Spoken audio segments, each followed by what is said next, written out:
This is Winnipeg Sports Talk Daily with Andrew Hustler Paterson and Michael Remis.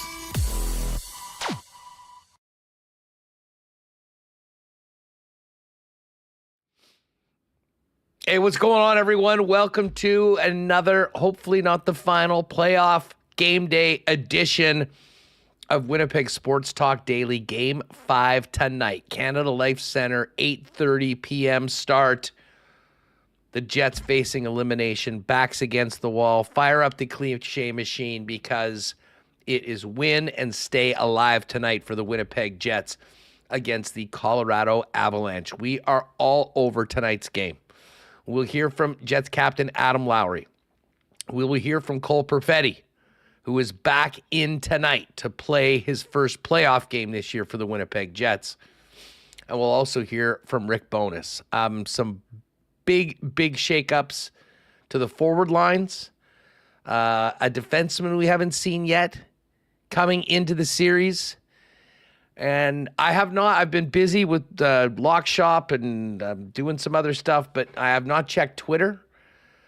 Not that that is the best barometer for many things in life. However, I have a feeling that Jet fans who want to see something different, want to see something that worked earlier in the season, are going to like what the Jets are doing for what could be their last stand tonight against the Colorado Avalanche. We are going to welcome in Matt Calvert. Of course, Matt has been on with us a few times before, an absolutely incredible guest. But to have Matt on right now, even better, because he is a former member of the Avalanche, played with Makar and with McKinnon, knows a lot about what makes this team tick. So we'll have Matt come on, get his thoughts on the series and, just how dominant the Avalanche were, and try to get him to fill us in on, what it's like to be in the Jet dressing room right now and what their focus has to be to come out to try to live to see another day. We'll also talk about the series and tonight's Game 5 with Mike McIntyre of the Winnipeg Free Press. And a little bit later on, maybe to take our minds a little bit off the game tonight and get ready for AEW tomorrow, the man himself, Chris Jericho, will be joining us. I know he'll be at the game tonight, getting ready to fire up the crowd and fire up the Jets, hopefully, and maybe the Learning Tree will be our good luck charm. Listen, just before we bring in Michael Remis, get to the lines and all the big news coming out of the morning skates today.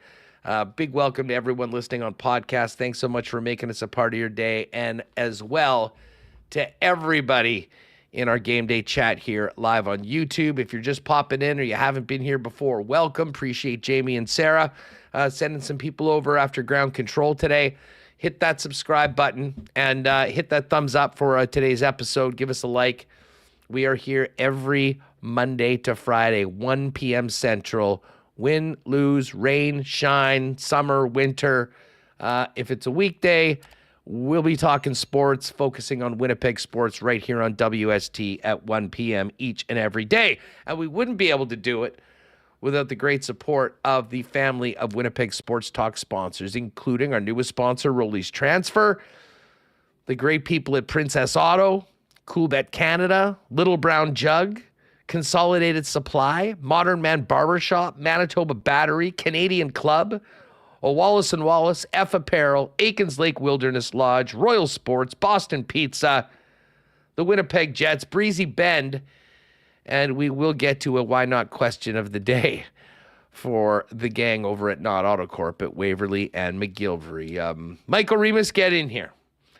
Yesterday was doubly difficult because we had to kind of try to waft through the stench of games 3 and 4, which goes without saying were miserable for fans of the Winnipeg Jets. But I'll tell you what, I woke up this morning, the sun is shining outside.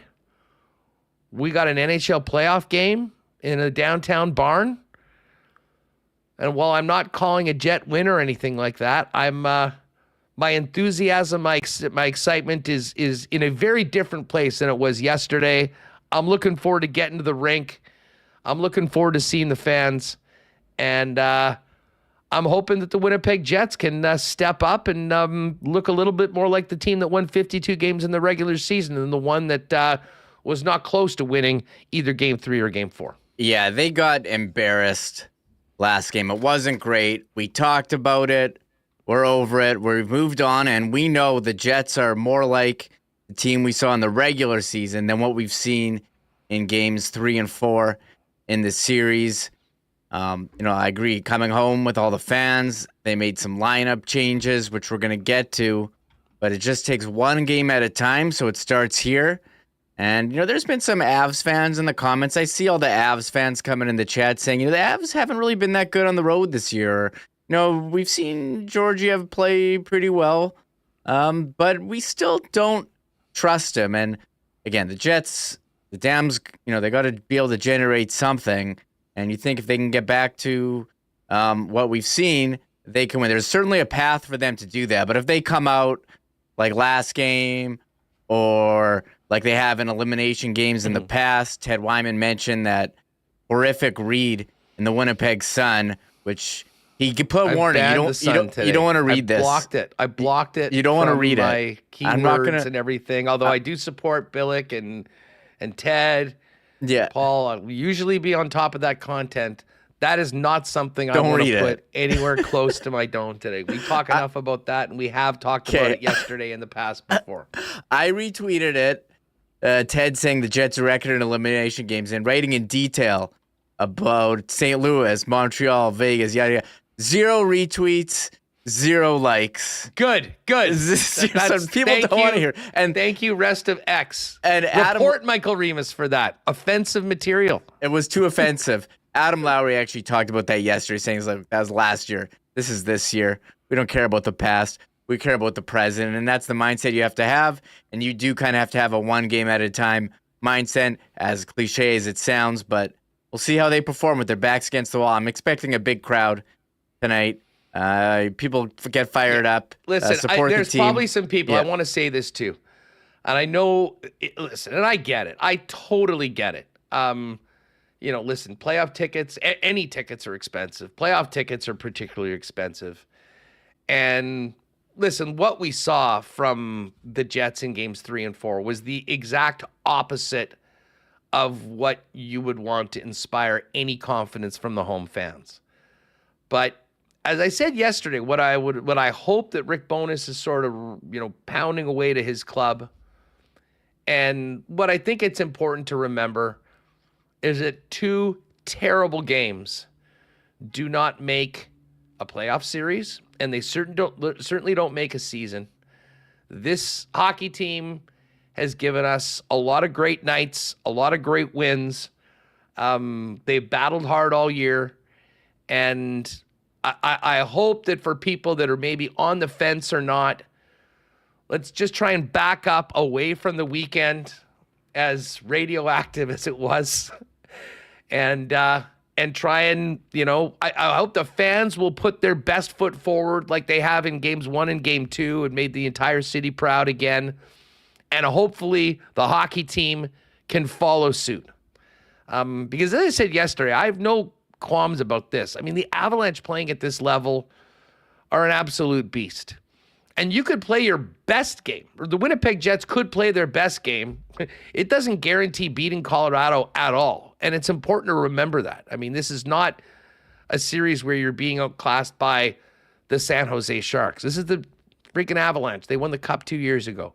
They've got Nathan McKinnon, Cale Makar. I don't need to go down the list. But the Jets cannot.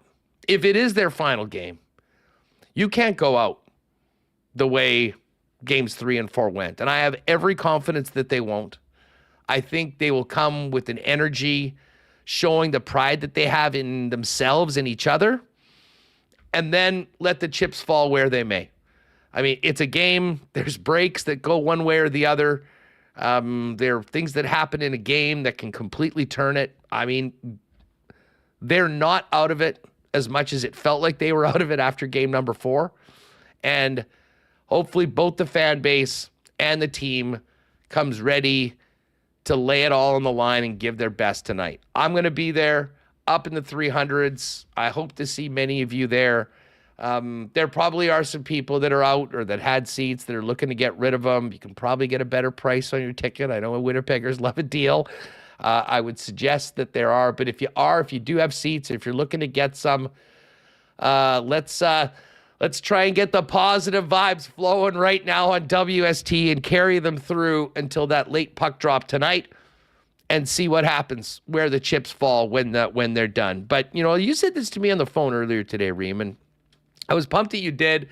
I was sort of trying to get myself there, and I did feel a heck of a lot better after sleeping after last night and just going over the weekend. I do have a better feeling about tonight. And again, I'm not saying they're going to win this game. I have no idea.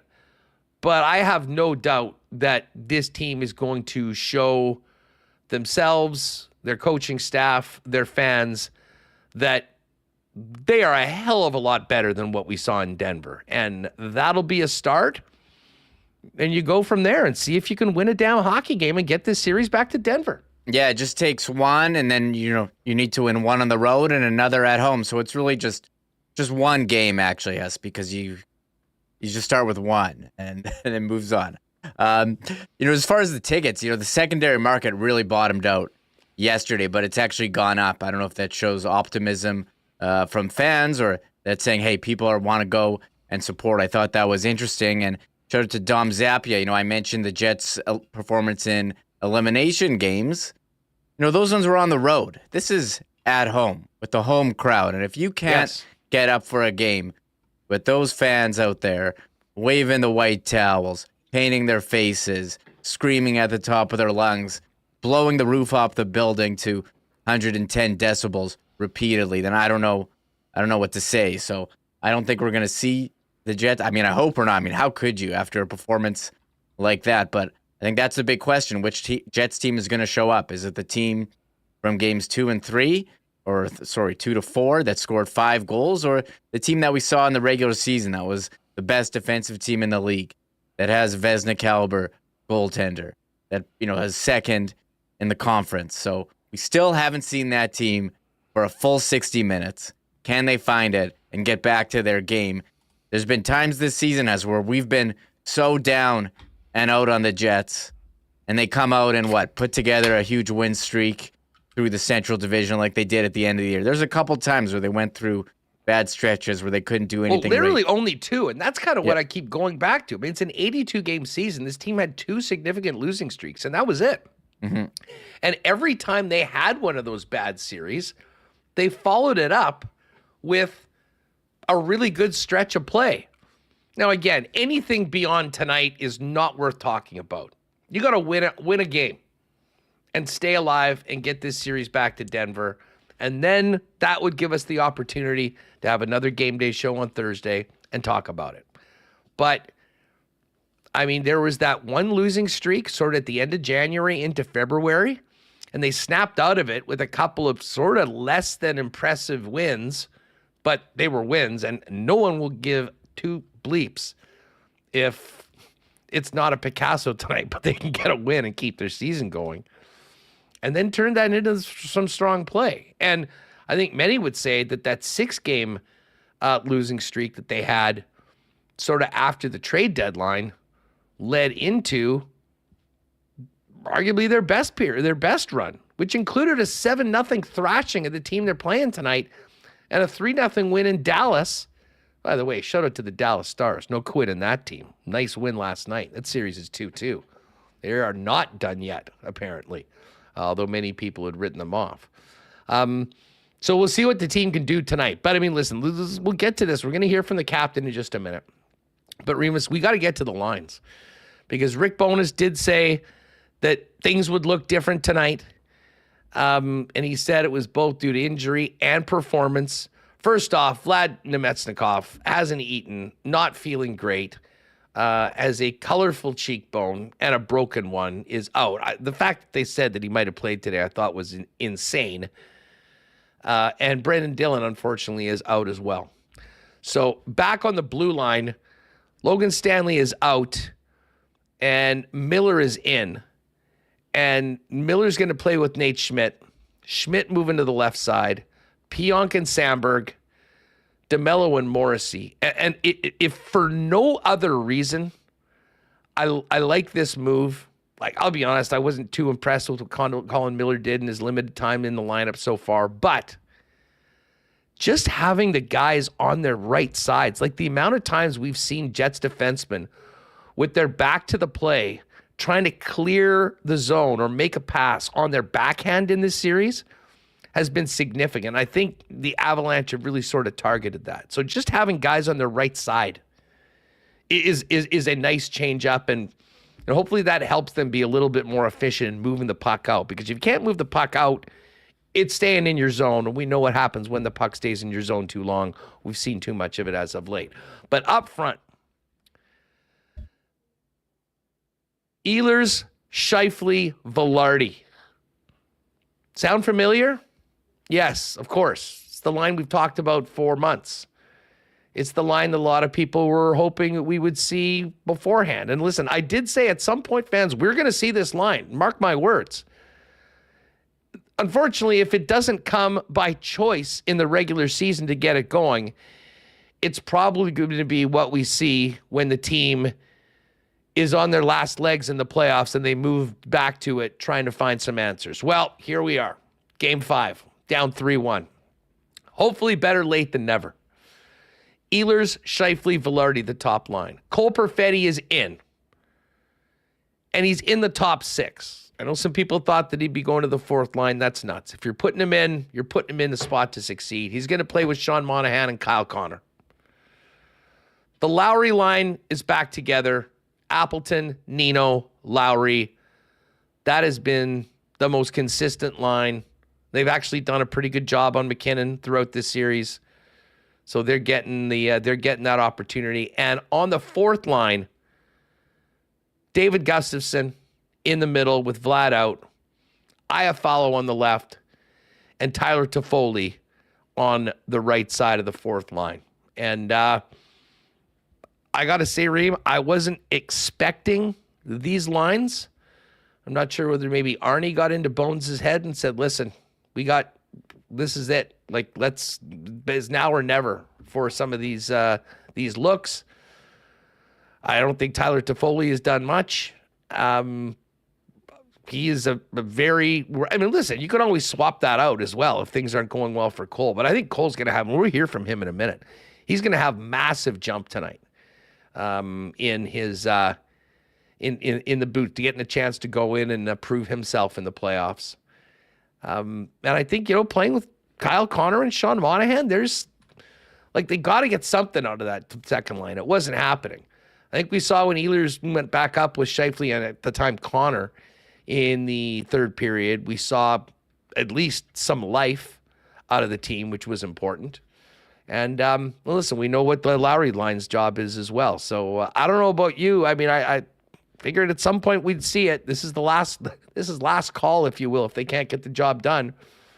But I'm looking forward to seeing what these lines can do and if they can maybe turn this thing around and get back to, being competitive with the team that, really dominated them after the Jets looked good to begin the series. Yeah, I'm getting flashbacks to the game last month against the LA Kings where they put Connor, Monahan, Perfetti together, and those guys had a very strong line. Perfetti was the first star of the game, and Ehlers, Scheifele, Velarde was very strong in the stretch in December, and Nino, Lowry, Appleton back together. They've been stapled all season, and I just didn't understand why they would finally break them apart for the biggest game of the year. And Tyler Toffoli, he struggled on the second line. He's looked kind of slow, and maybe he can find his game there on the 4th line and getting some time on the power play, which I think the second power play unit will be helped by Cole Perfetti coming in as well. Colin Miller, as you said, on the right side, maybe he's a good puck mover. They brought him in give him a shot because Logan Stanley, I mean, the 2 penalties and the turnover on the goal didn't help. So we'll see this new look. I think, it's a new game, a new day. There's some optimism. We said what we need to say yesterday, and we're here to take it one game at a time, us. Yeah, exactly. Let's do why not question of the day right now for Not All Equipment, Waverly and McGillivray. Listen, it's too late is not an answer. Do you like the way do you like the lineup changes in the lines for tonight? And you can give us your comments on that. Listen, it's too late will definitely be a refrain that we'll be discussing, and we'll hear from many of you. If the team can't get the job done tonight and we move into the offseason, there'll be plenty of questions. Excuse me, tons of questions about, what happened this series, how things was handled. But I think there is a good base of success, as Remis just pointed out, for all 3 of the top lines to maybe lean on tonight. And they certainly know what they're going up against. I don't think there can be there's a lot of things that can motivate people, but, at a professional level, few things I think are as motivating as getting your ass kicked like they did for the last couple nights. And it's time to step up and be that team that they have been, that they weren't the last couple games, and give them a chance to try to get this series back to Denver and move forward. As I mentioned, we're going to be talking with Matt Calvert in a few minutes, but let's hear from the captain, Adam Lowry. He spoke later on yesterday. We will have Cole Perfetti and Bones coming up after Matt Calvert and before Rick Bowness. But here's the captain on the mindset heading into Game 5 after a real tough couple in Denver. Yeah, well, I think the mindset going in to Game 5 is we know we need to win this one. We need to make some adjustments. And I think just overall find a way to play a complete game. So, we're excited to get back home, play in front of our crowd. And, you can't look too far ahead, or you can't look at the task as so daunting that, it almost seems impossible. It's one game at a time, and take care of business tomorrow, and then, look to steal one in Colorado. So that's, what we're going to do. We're going to, come to the rink, have a good morning skate, and just focus on that. I see in chat boring Sean Monahan. Maybe Huss moving back to the 300s is the good luck charm. It's true. I wasn't supposed to be in the 300s for the last game, but I was. But I'm back up in 316 with my pal Scoops, and we have a great record going to games together this year. So that's all I can say, boring Sean Monahan. Hopefully that helps out. Here's more Adam Lowry. Needless to say, this team needs to stay out of the box. That is about the most obvious thing to get to. But we talked about the penalties he keep taking, and then the goal by Cole Makar, where he had a chance maybe to slow him down, if not rock him, didn't take it, and it ended up in the net. Here's what Adam had to say about that. No, I think kind of what happens is he goes to make the play, it comes up and hits me. I think it's that split second thing where you're now trying to decide where the puck is, and then bounces back, and at that point, the 2 line mates had changed. I was kind of coming over top to make the change too. So obviously looking back, I would have liked to finish the check and stop the play there. So I can wear that one. That one's on me. I think that's kind of been what's hurting us. It's little things like that are so critical at this time of the year. Every mistake gets magnified, and you let a superstar player off the hook like that, and they certainly make you pay. And that was a pivotal goal for him in that game. There's Adam Lowry owning it, and I know that guy will be ready to play tonight. And I have absolutely no doubt that there will be nothing left in the tank for 17, and hopefully the rest of the team follow suit. Here's just more on the challenges of going up against the Avalanche with the way they're playing right now. They've played some really solid games. They've come out, they've forechecked really hard. They've played simple. They haven't really allowed us any free offense, whereas I think we've done at times a poor job of managing the puck and kind of feeding into their transition game and feeding their power play. So, I think it's a bit of both. I think, that's where we're going to look at some film tomorrow and, still keep finding ways to clean up our game. And, some of that's individual puck management, some of that's team play. I think, for sure the special teams, our penalty kill has to find a way to get a kill. We give up 2 more last night, and at critical times, you find a way to get the 1 kill near the end of the period. You go down 3-1. It seems like a much more manageable hole to be coming out of as opposed to 4-1. So again, we'll keep looking at video and trying to make some tweaks and go from there. Remo, let's move to 5. This is Lowry kind of breaking down where this team can and needs to be better to live to see another day. There's areas of our game we need to clean up. There's areas that we know need to be better. And, it's not letting guys off the hook. It's, being accountable and finding ways to kind of stop some of their best players. So, I think everyone in this room would agree that we all can play better. And, that's what we're going to look to do tomorrow. Not that I want to bring this up, because Remis already did, and Ted wrote about it in the Sun today, but it has not been, there haven't been a lot of great performances by the Winnipeg Jets when facing elimination. Here's what Lowry had to say about the team's poor record when having their backs against the wall in recent history.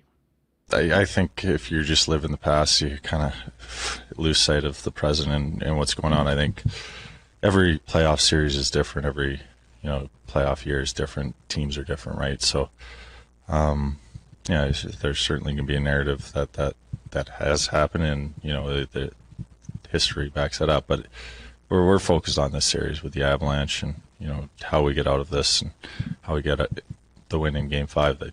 That's all we can focus on.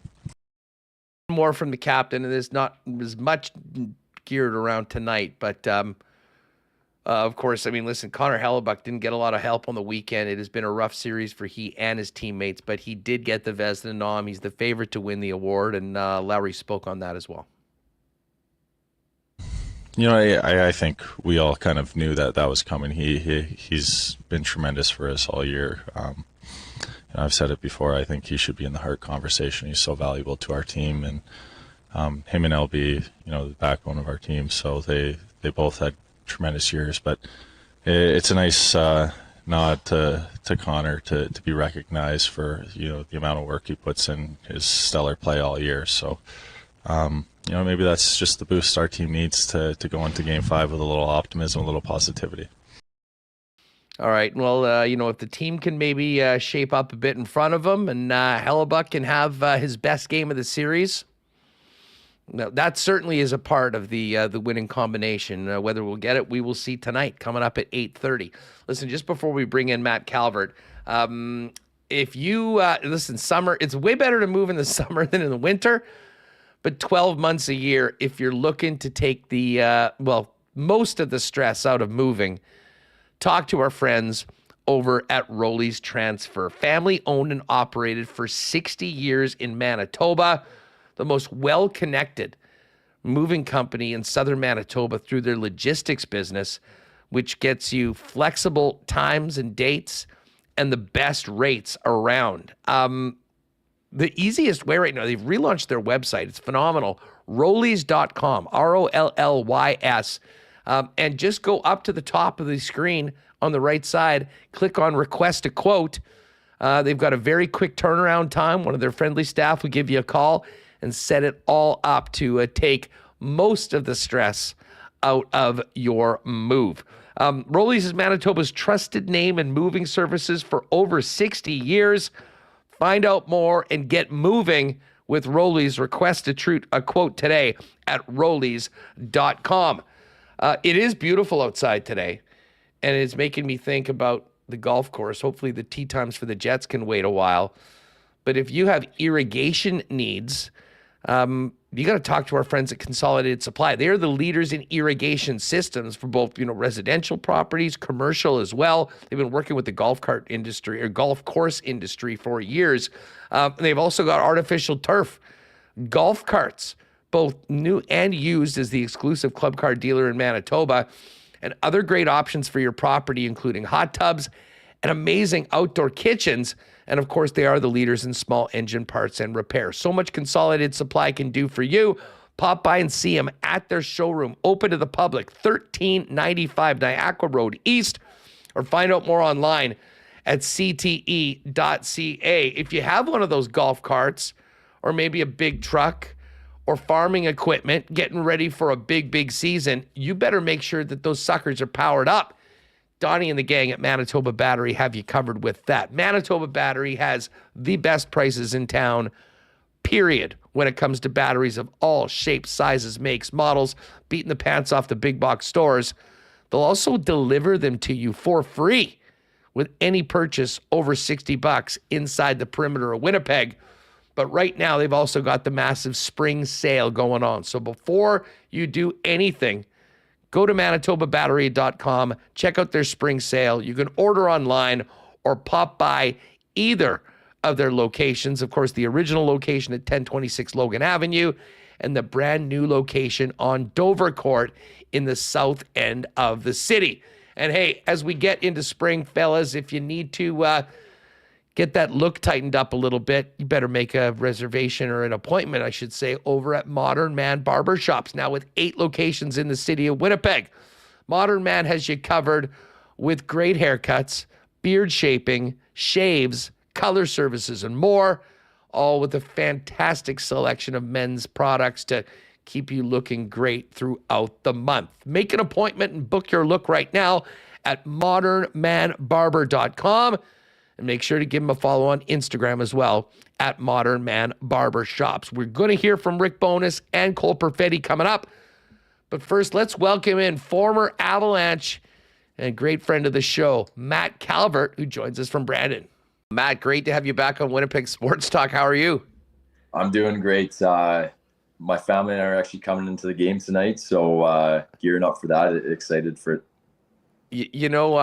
Just before we get to the Av series, I mean, I know we spoke with you after retirement and you were getting into an agency. It sounds like you've been the busiest guy in Brandon over the last 12 months. I mean, between the agency and I imagine there's a lot of teams and a lot of coaches and a lot of players that, maybe want to get a little piece of Matt Calvert as well. How's the off season been for you? Or the on season, I should say, off season from playing in the NHL? It's been busy, as we were chatting about before. I think I do more hockey now than I did when I played. And I coached, I believe, 6 or 7 teams throughout the winter and now spring. And there's a whole extended season. I had to learn all about minor hockey when I came back to Canada and how it works now. And coaching anywhere from 5 to 8-year-olds, basically, and then doing some private training as well with older kids. So it's hockey. We got a rink in our backyard. That was one of the main reasons we wanted to move back to Manitoba, and my boys are 6 and 8 now, and all we do is watch hockey inside too. So and then with my agency as well, Cal Sports, it's a lot, but I'm really enjoying the game again. It took me about 1 to 2 years, to get into fan mode again and really cheer for the guys you're playing against and all that. And so yeah, we're my wife's fully invested in too. She manages all of those teams.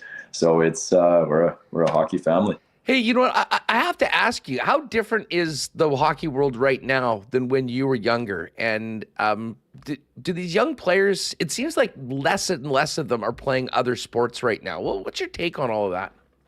Well, everyone's specialized in hockey, and you hear the odd quote from an NHL GM or a scout saying we're drafting hockey players, not athletes now. And I actually disagree with it. I believe you have to put in more time. For example, myself growing up, I played hockey as a sport, and I made the NHL. It was nothing I specialized in.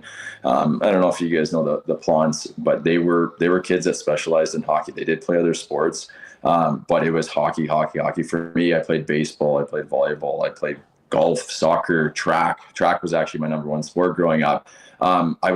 I'm a firm believer in kids being athletes. My boys, they do play spring hockey, but we just started lacrosse for the first time. So learning a new sport there, and then baseball actually starts tonight. So we're going to do as much sports as possible throughout the summer. And I just think that break gives them that hunger instead of going year round. Like I said, they're 6 and 8 years old. And I see some families just doing hockey right now, and they think that's what matters. But you see a decline in these kids come the springtime where, too much hockey, they're not as interested anymore. And I definitely would push families towards doing as many sports as possible. Matt, we had Justin Falk on yesterday, who coached the Winkler Flyers to their first championship since 1998. Just before we get to the Jets Avs, I know you're so heavily involved in the Brandon hockey community. You could probably give us a little insight on this incredible under 18 AAA Wheat Kings team that just fell short, losing in the final of the TELUS Cup, and I believe going like 55-1-1 throughout their season. A pretty special group of young men we hear. Yeah, well, first off, let me touch on Justin Falk. He was my teammate in Columbus. I'll give you a good nickname for Falker. His nickname is Fart Sack, and I'll explain the story behind that. He every pregame meal, Falker seemed to come sit beside me. Manitoba boys usually gather, and he would say, "Calvi, we hitting the fart sack?" Meaning, are we going for a pregame nap? And so ever since, I've called Falker that nickname. Fair. I actually coached against Falk and Eric Fair in the AAA Hockey Challenge a few weeks ago. They had a 2016 Winkler Flyers team, so I was myself coaching against them and my coaching staff, and it was just pretty cool to see. And Ryan White as well. So very happy for them. I actually caught a game in Verdun when they were in the semifinals. So great job on their part, and they did a heck of a job with that program. And then as far as the U18. I've been a bit of a super fan all year. It's they play out of the rink right by my house, and I have 5 clients on the team. So, I know the coaching staff well. Obviously, Mike Furlan, assistant coach, Travis Mealy, head coach. I've known him my whole life. And so I've followed them very closely all year, and pretty much going undefeated in the regular season until they got to TELUS Cup, and just a great run. They looked like they were out of gas in the finals and lost one of their better players, but awesome to watch firsthand, and super proud, especially for a Manitoba team, to make the finals. They haven't had the success they've wanted in the regional as of late, and to get to the TELUS Cup was a big accomplishment. It really was, and we had mentioned it throughout the year, but just to give them some love for just an incredible run, and unfortunately falling just short. But I know that's something that people in the area were incredibly proud of, what they were able to do.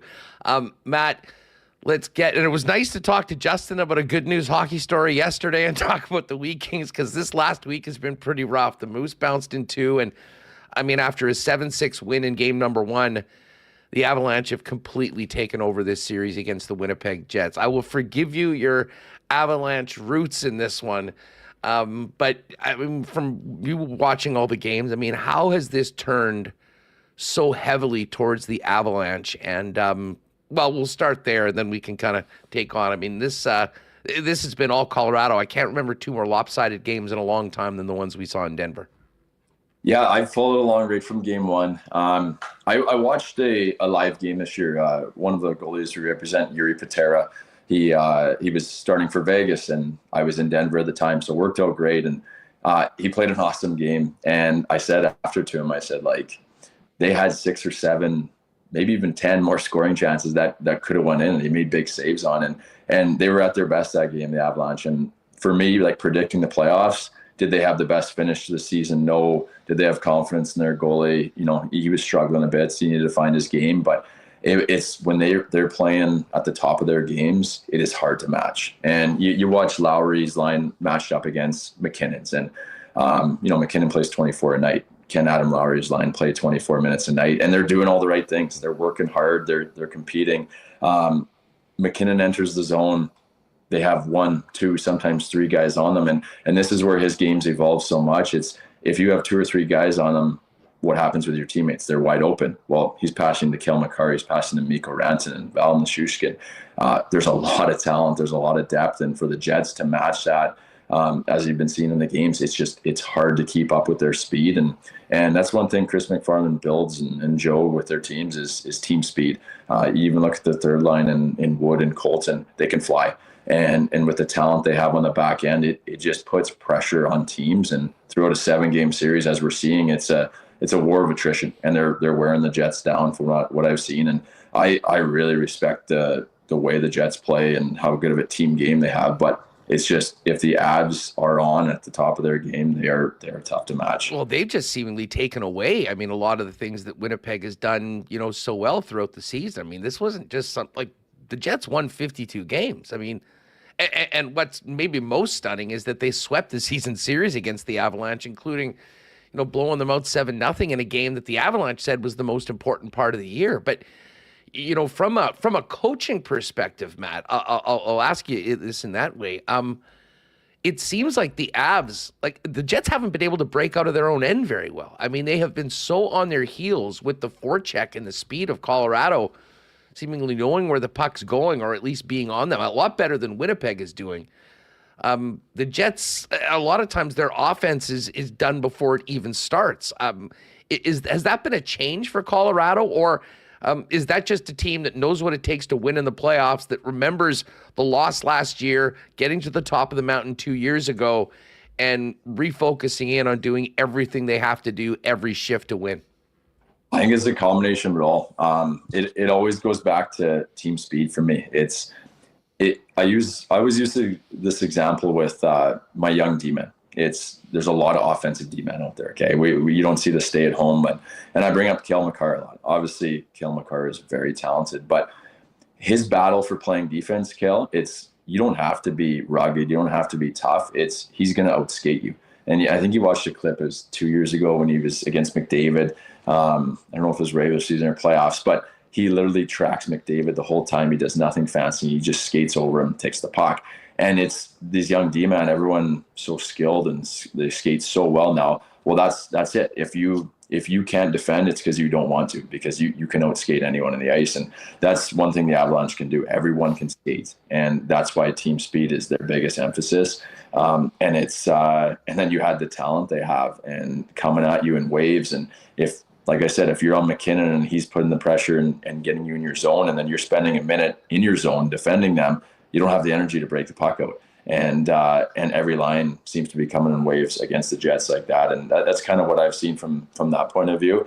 But yeah, it's been a fun series to watch. Well, one of the other calling cards of the Jets this season was, I mean, they wouldn't allow teams a lot of easy ice in the neutral zone. And I mean, I'm sure this probably just comes back to the speed and the confidence that the Avalanche are playing with, but they seemingly are breaking out and gaining the zone with almost no resistance. If you're on the other side having to deal with that, what can you do to try to stop the bleeding? That's a great question. And that's one that Rick Bowness needs to figure out. It's if you can clog up the neutral zone, you have bodies there. You're generally standing still. Nathan McKinnon, like when he gets rolling, it goes by you. It is otherworldly. Like it doesn't make sense. He comes through with speed. You can't stand still. If you're standing still, you're in trouble. So what's the next reaction? You back up. Okay, now he's pushing everyone back to the net, because even in U9 hockey, what do I teach the kids? Protect the house, right? Everyone get back in front of the net. Well, now he distributes up top, and then they start creating plays, and it almost turns into a bit of a power play because you have 5 guys standing in the house and standing still. And then we go back to the point of playing D-zone. The best defense is a good offense. And if you're spending that much time in your zone, 1, your players are getting frustrated. 2, they're tired. And as an offensive guy being in the O-zone, like that's the fun zone, we call it. And it's, the Avs are there a lot, and they're getting a lot of grade A chances. And a lot of people said before the series, like Hellebuck could be the difference. And I just said, if the Avs are on top of their game, Hellebuck might not matter, even if he is at his best. And that's kind of been the case. And whether you think he's been good or bad this series, they get so much opportunity, and they got so many guys who can put the puck in the back of the net. It's just really hard to match up against. You mentioned Cale Makar, and I mean, that goal he scored on, what was it, Sunday afternoon? I mean, there's probably one guy in the league that can do that. How special of a player he is, and just how unique of a package is he compared to anything we've seen in recent NHL history? He's unbelievable. He's a very gifted player, and Cale built it at our house when he first came to the league. So I got to know him on a little bit different level. And this guy has been he was probably more mature than me at 20 years old when he came. He is, I like to use this because everyone can see what Cale Makar is on the ice. When we were in the bubble in Edmonton, we got one day outside and we got to go to the Edmonton Elks Stadium. And we were throwing a football, and I don't think Cale played football growing up, but I'm a huge NFL nerd, and I love Patrick Mahomes, and I love how good of an athlete he is. And I watch Cale. I was running routes for him. He's throwing a ball to me in the Elks Stadium, and the twitch he has on his arm when he throws a ball is the same twitch he has when he gets the puck on the blue line. He decides he's going to transition from backwards to forwards and then all of a sudden have a breakaway as a defenseman. He's such an unbelievable skater and so twitchy. And then you see that goal the other night, he goes up to the neutral zone, dances around a few guys. Schmidt puts his stick to the outside and he just changes the angle and then picks the corner. And these are things a lot of guys can do, but then to be able to place that puck in that spot as a D-man after you've gone end to end and done 1,000 other positive things that game, it's unbelievable to watch. I've never seen a D-man like him. And I often ask, how did this guy end up a D-man as a kid? Why wasn't he the most dynamic forward? And it's really cool to see because I coach a lot of young kids and we're trying to figure out, is he a D, is he a forward? And then I think about Cale Makar and I'm like, what makes him a D-man? What makes these type of kids D-man? Why did he play defense? I never thought about that, but that's a great question. I think about it a lot, and it's my first thing is maybe he as minor hockey coach, D touched the puck first. And if you got a guy that can skate, maybe that's where he started. And it's he's a bit of a hybrid though. And his defensive team doesn't lack because of it. That's how effortless of a skater he is, and the guy doesn't get tired. He really doesn't. It's an easy game for him, and it's really fun to watch. Well, and you mentioned that goal, and the way he changed the angle, I think of that as that's what Austin Matthews does. That's what Kyle Connor will do. I mean, we're talking about the most elite goal scorers in the National Hockey League are able to make very subtle split-second tweaks to changing the angles, and that's part of the reason why they have, a significantly more number of goals than everybody else. He does that from the blue line, and on top of it, the accuracy from his shots at the point, when, to your point, the Jets are all, batten down the hatches in front, he still seems to either find a stick or get the puck in the net. You quickly find out you think you're special because you're in the NHL. And I remember Edward Belmar was my line mate, and it was his first year in Colorado, and we would sit on the bench, and I never did this once in my career. And we would look at each other and we'd be like, wow, we can't do that. We're NHLers, we feel special. We made it to the top of the mountain. Then there's that special player. And this line always sits with me. I think it was Cale's second year and still figuring stuff out for a young guy, but he was still unbelievable. And Nathan McKinnon, who obviously is one of the best in the world, best to ever play a game. And he goes to me, Cale's so much nastier than I am.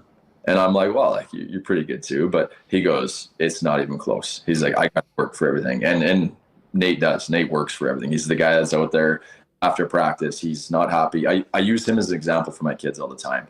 He's a guy that he didn't like his one-timer shot when I played with him. So what did he do? He worked. He had a good one-timer, but now it's probably 5 times as good. And he scores a lot of goals off of it. And Cale's a guy that he would push Cale to, hey, come out, do this.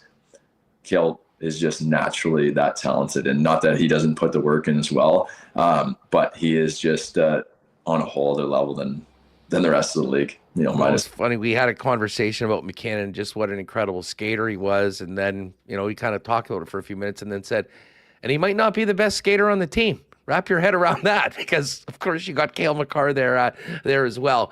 But bring it back to the series in this Game 5 tonight. If you can, put yourself in the other dressing room. You've been in tough series before. You've won, you've lost. For the Winnipeg Jets to have the season that they've had, to come out 1-1 feeling, well, maybe they could be up 2-0, they could be down 0-2, but it was very much a series. And then losing in the fashion that they did in games 3 and 4, knowing your back's against the wall, you're at home tonight. What will today be like for Winnipeg, and what will the Adam Lowrys of the team be doing and focusing on to give this team a chance to live to see another day? Well, it's one game at a time. Winnipeg is really hard barn to play in. Like, honestly, it's when the fans get going in there, it's awesome. Like, I can't wait for my kids to see it tonight. Like, obviously they saw some hockey when I played, but they were younger, and they're to the point now where they're NHL nerds. Like, they're super fans and they watch highlights every day. For Winnipeg, I think they got to focus on themselves. Like, hey, we know the obvious. Colorado's unbelievable. Their top guys are great.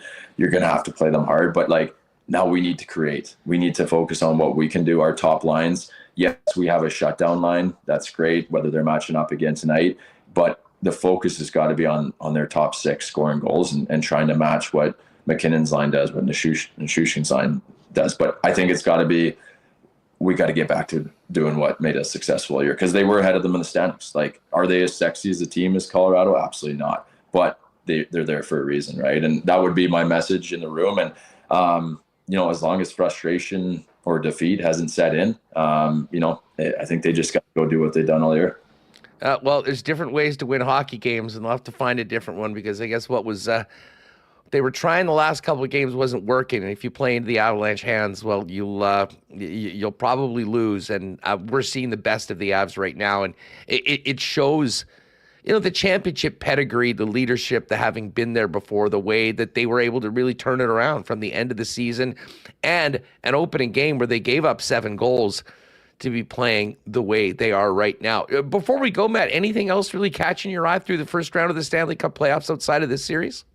It's been awesome. Like I said before, I've watched way more than I have in the last, my first 2 years off. And, we got a playoff draft with my boys now, so I got them involved in that. Start them young. Yeah, start them young. And I haven't really caught a whole lot of the West Series starts so late, and it's hard. I don't love that TV schedule. I've caught New York. I've caught Boston. Obviously you hear all about Leafland and living in Canada. It's unbelievable. But no, it's been a great playoff so far. And Dallas coming back against Vegas. I think the West is going to beat each other up. And I like New York and Boston out of the East. Well, and listen, the second Vegas lost that last week of the last game of the season to Anaheim, and ended up having to come over here to the Central. We kind of use the soccer term, the group of death, and that, 4 really good teams that 3 teams that had great seasons. Vegas, a little bit of an outlier as the 8th seed. You do wonder what's going to be left of whoever makes it out of the Central to take on the winner of the Pacific Division, because, every extra game, as you would well know, it does take a toll, and that's part of the reason why this trophy is the most difficult to win in sports. Definitely. It's, I actually liked Dallas probably the most, or I should say they're probably in the best position heading into playoffs out of the West. And then you see they're down 2-0 and then battled back and won 2 on the road. And I haven't watched a whole lot of that series to comment on, but whoever the opponent is next for the Avs or Jets, it's going to be another grind, and it's going to be fun to see. I think this is Edmonton's year to roll. I like their setup, and obviously their first round matchup against LA. But it's been a lot of fun to watch, and I look forward to the rest. Matt, it's great to have you on the program. If you're, we'll look forward to seeing you and the fam at the game tonight. Wear the white Avs jerseys if you're going to bring the jerseys in. You'll blend in a little bit more. All right, my kids will have the Avs. I'll just be neutral tonight. Good stuff. Hey, pal, always great catching up. All the best to you and everything going on in the hockey scene out in Brandon. And we'll look forward to doing this again sometime. But have a safe drive in and enjoy the game tonight. Thanks for having me. You train day in and day out, learning new techniques, approaching new concepts, and living out the thrill of achieving your goals. Building a craft beer is no different. While you spend your hours on the ice, we spend ours here, brewing our trademark beer. Again, and again.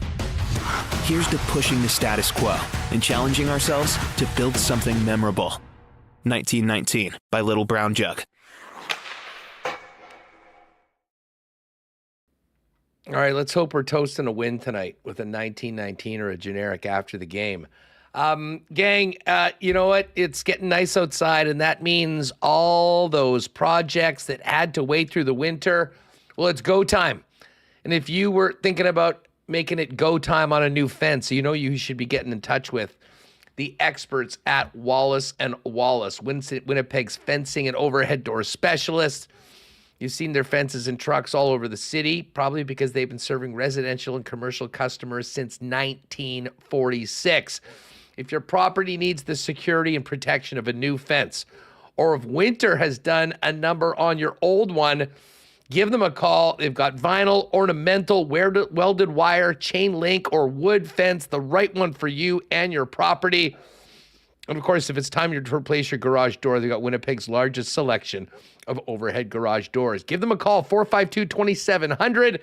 The Wallace & Wallace team will arrange a time to come out and give you a free estimate. You can also visit them at wallacefences.com or pop down to their showroom on Lowson Crescent off of Kenniston. Installs are going on right now, so the sooner you get the estimate and order, the sooner your family will be enjoying your summer on the right side of a new fence. And guys, if you're looking into your closet, realizing that it's time to step up your menswear game, looking ahead to the summer, wedding season and all that, you know there's only one place to go, and that is F Apparel down at 190 Smith Street. Custom suits beginning at $400, along with chinos, golf pants, custom shirts, both tucked and untucked styles, and an incredible selection of menswear accessories. 15% discount for wedding parties if you're having a wedding or in standing up for one of your boys. And again, you can wear these suits long beyond the big day. They've got a great promo as well for 2024 high school grads. Find out more at 190 Smith Street downtown.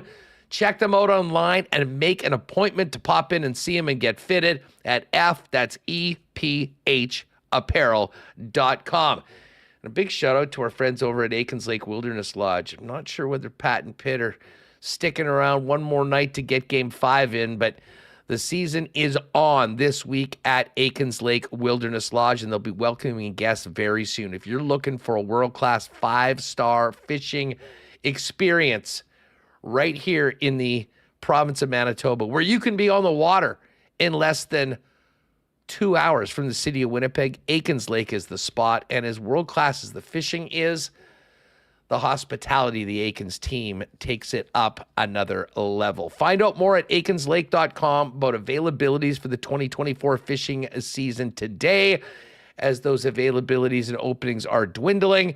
And if you want more just to find out about Aikens, check them out on Twitter, Instagram as well, at Aikens Lake for the best of the Aikens experience. All right, Mike McIntyre is going to join us in about 10 minutes. But let's hear from the coach, Rick Bowness. His team has their backs against the wall. Some pretty significant lineup changes for tonight's game. Here's Bones on the mood in the room this morning before Game 5. Great. Yep, the guys are good. We just had a really good meeting with them. Talking to the guys a lot this morning. You know, they all feel good. Listen, they know our best hockey. We haven't played it yet, and they know that. They know we need to play with more discipline, so we stay out of the penalty box. They know we need to score some more goals. They understand, but there's not one guy in that room ready to call it a day and call the season over. So I'm very confident that we're gonna see the A game from everybody tonight. There's a great mood in the room. The practice was good, lots of energy, so we just hope that carries into the game tonight. All right, like to hear that from Bones. Everyone's got to be better. Everyone knows it. It's time to show it tonight with your backs against the wall to live to see another day if you can get a win. Some pretty big lineup changes, which we talked about off the top of the show. If you popped in late, Ehlers, Scheifele, Velarde. Remember that line? That's going out first tonight. Monahan playing with Kyle Connor and Cole Perfetti, who enters the lineup in the top 6. Old Faithful, Lowry, Niederreiter, Appleton. And the fourth line will be David Gustafsson in for Vlad. Iafallo on the left side and Tyler Toffoli on the right side. Colin Miller in with Nate Schmidt on the third pairing. Sandberg playing with Neil Pionk and Josh Morrissey and Dylan DeMello, and expect a ton of ice time for the top pairing tonight. Here's Bones on the lineup changes that he and the coaching staff have enacted for Game 5. Well, we need to score some goals. I think, we've created some chances, but with the puck, we're not scoring the important goals, those timely goals that we've talked about. It hurt us in Game 2 when we hit the post with the 2-1. It hurt us in Game 3 when we had that breakaway at 2-1. So we need to score some goals, and that's why they're going in. Colin's got a great shot in the point, and we're hoping to get something from them. And we know Cole's, and it's time to give him a good look. We had enough offense in the lineup the last couple of games, we just haven't scored. So let's increase the odds up and put Cole back in. All right, here's a little bit more from Bowness on moving Ehlers to the top line and Toffoli ending up on line 4. Well, they had some success earlier, and the second time we put them together, it wasn't as successful. But again, we're not scoring goals, so it's an easy move, and I've done it quite a number of times over the season. When you don't see it clicking, you just flip-flop the wingers. So we've done that for the most part, and I've talked to them all, and they're all aware. But let's try this, and if we're still not generating enough offense, then we'll just flip the wingers around. Yeah, with Tyler Toffoli, I mean, he and Alex Iafallo played together in LA. Is there a little familiarity there that you hope to see from him? Or? That, and things aren't going great for Tyler right now, so I got to make sure he keeps some minutes because he's going to be on the power play. I got to make sure he stays involved in the game, but you want your fourth line to chip in every now and then, and hopefully they can do that. All right, there's Bones on a little bit more on the line movement for tonight. He referred to this beforehand, but first and foremost, the Jets absolutely need to be more disciplined. I mean, the power plays, the PK is under enough pressure as it is, with what Colorado throws out over the boards by Jared Bednar, and with the frequency the Jets have been going to the box, it has really made the problems they've had snowball. Here is Bones on the need to stay out of the penalty box. We hope that we stay with a little more discipline so we can get some flow going, because I'm convinced if we can do that the offense will take care of itself. The penalties are taking all the flow right out of the game, and the guys that are offensive guys are sitting on the bench, and it's just like the other night, back to back.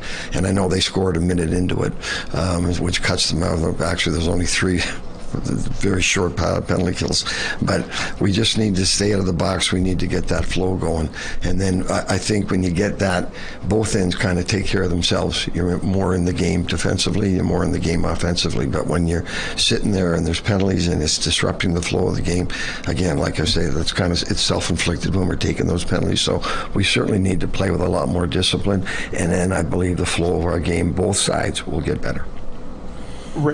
One more from Bones. This was just a question on just how he's feeling personally right now heading into Game 5. Great. This is what we love, man. This is what we love. No, listen, it's all about playing in this time of year and playing these important games. So yeah, I'm excited. I know I'm getting old. I know there's a lot more behind me than ahead of me, but we're going to enjoy every day. From one end of the spectrum of a guy with thousands of games of experience to a young man who's looking forward to making a Stanley Cup playoff debut. Here's Cole Perfetti on getting into the lineup tonight. Yeah, just excitement. I'm just, anxious to play and want to get to the game tonight. It's obviously, wanted to play in a whiteout for a while, so now I get the chance to do that tonight in a huge game. It's going to be a lot of fun, and I'm just looking forward to it, and just going to try to enjoy it and play my game and really just soak it all in, and yeah, it's going to be fun. All right, Cole Perfetti, an excited young man. Some will say overdue. Bottom line is the time is now for Cole Perfetti to get in and put his mark on the game. Here's Cole on how he can change the momentum in this series, which is all Colorado heading into tonight. Yeah, I mean, I think coming in tonight playing with Monty and KC there, like, we've had some success in the past, and when it came back earlier in the year and got put with those two, and we found some success together. So I think it's there, we can do it. We just got to play our game, and I'm fully confident in this group, and we know what we have to do. It's a tough task, but we know what we got to do, and I think we're all looking forward to the challenge tonight and getting back into this series. You know, Remis, you brought this up earlier. It was the LA game you were mentioning. A couple of those games at the end of the year with the Calgary game and the LA game sort of gets a little bit mixed up. But Cole did have a nice performance in that game and, was sort of the catalyst to getting Kyle Connor going.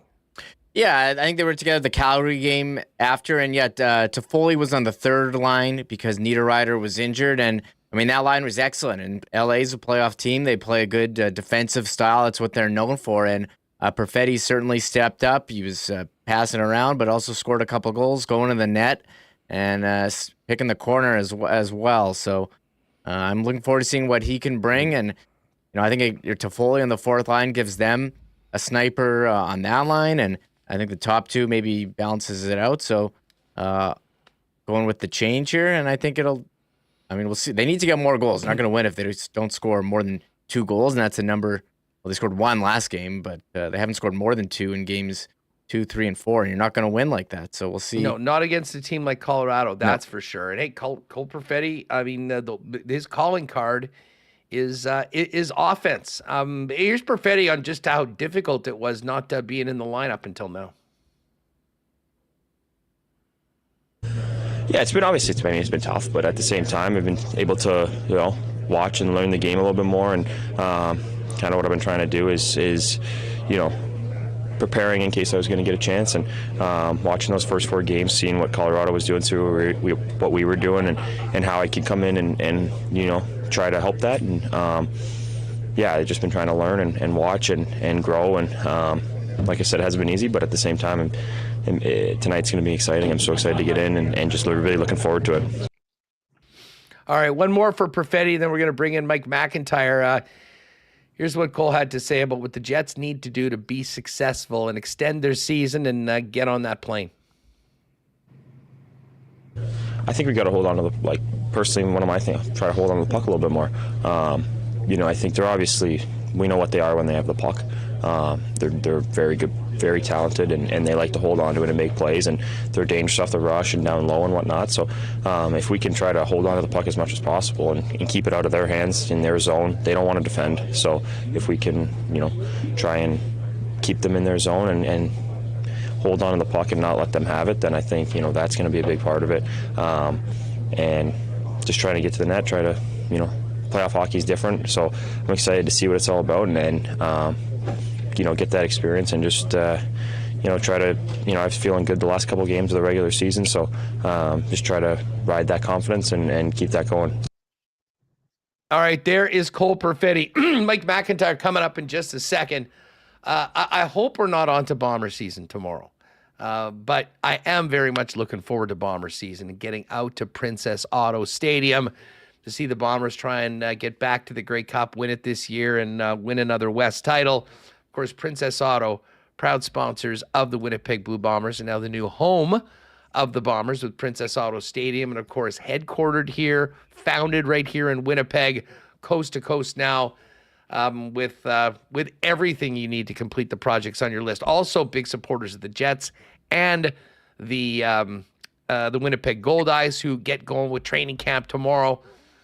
But in the meantime, for all of those projects on your list, you'll find the best deals on the most unique assortment of tools and equipment around at Princess Auto. See them on Panet Road, Portage Avenue West. And you can also shop online 24/7, 365 at princessauto.com. Speaking of the Bombers, it won't be too long before we are at Princess Auto Stadium. And I imagine many of you gathering around the Brugal Rum Hut, the Jim Beam Social House, and enjoying Canadian Club, the official spirit of the Winnipeg Blue Bombers, and of course those CC and Gingers. Canadian Club, the official spirit of the Blue and Gold, proud sponsors of WST. Been waiting for a celebratory CC in this series after a game. Maybe we'll get one tonight, but one thing you can count on, the best in Canadian whiskey is waiting for you. Canadian Club at your local Manitoba liquor marts. If you're going to the game tonight for what could be the Jets' last stand, hopefully not, make sure you're all done up in white. And if you need to add to the collection or get ready for tonight's game, a quick stop to Royal Sports will take care of all of that. You've got whiteout t-shirts, hoodies, all the white jerseys, hats, fan chains, and more. And while you're there, make sure to check out the new soccer equipment, softball, baseball, tennis, running, bikes as well, all ready to get you through spring into dominating summer at Royal Sports, Winnipeg's undisputed sports superstore, 750 Pembina Highway.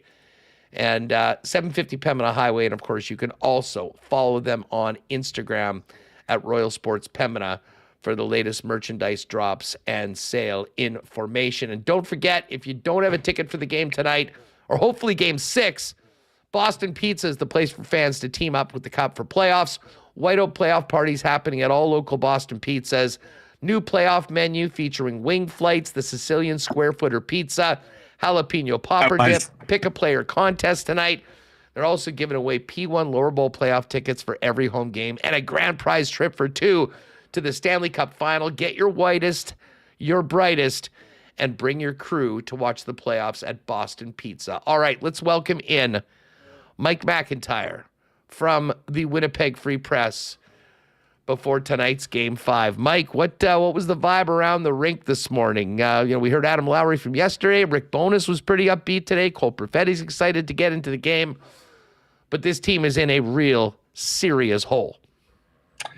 They are, and they are not letting any of us see them sweat. If they're panicking, if they're worried about their state of affairs, they're doing a pretty good job of masking it. I think you heard it in those clips.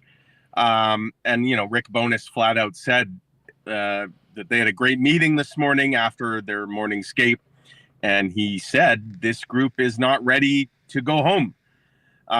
We'll see if they look like a group that's ready or not to go home. Certainly the way they've played at times in these last 3 games, they don't look like a team that's going to be around all that much longer in these playoffs, but certainly a positive mindset. Maybe that's half the battle, Huss, having the right approach. Look, I mean, I suppose it's better than screaming at each other on the bench, like we've seen with the Toronto Maple Leafs. And quite frankly, I mean, the last thing you'd want to hear from any player or the coach is, yeah, we're really in it now, or we're in dire straits. Like, I think they recognize the gravity of the situation, and a lot of players, they probably have to look in the mirror, and they know they need to be better. They know what they're up against, and while I think we could safely say we've seen the Colorado Avalanche pretty much at their best. That's not just us saying it. Even their coaches said that, he's loved what he's seen from his group. I don't think we've seen these Jets anywhere near their best. Do we get it tonight? If we don't, there's going to be a long offseason of questions and wondering what coulda, shoulda, might have been. Hey, not to spend too much time talking about games 3 and 4, because God knows we did that painful exercise yesterday. But you were there. I'm just interested in what it was like around the team from game 3 and particularly after game 4.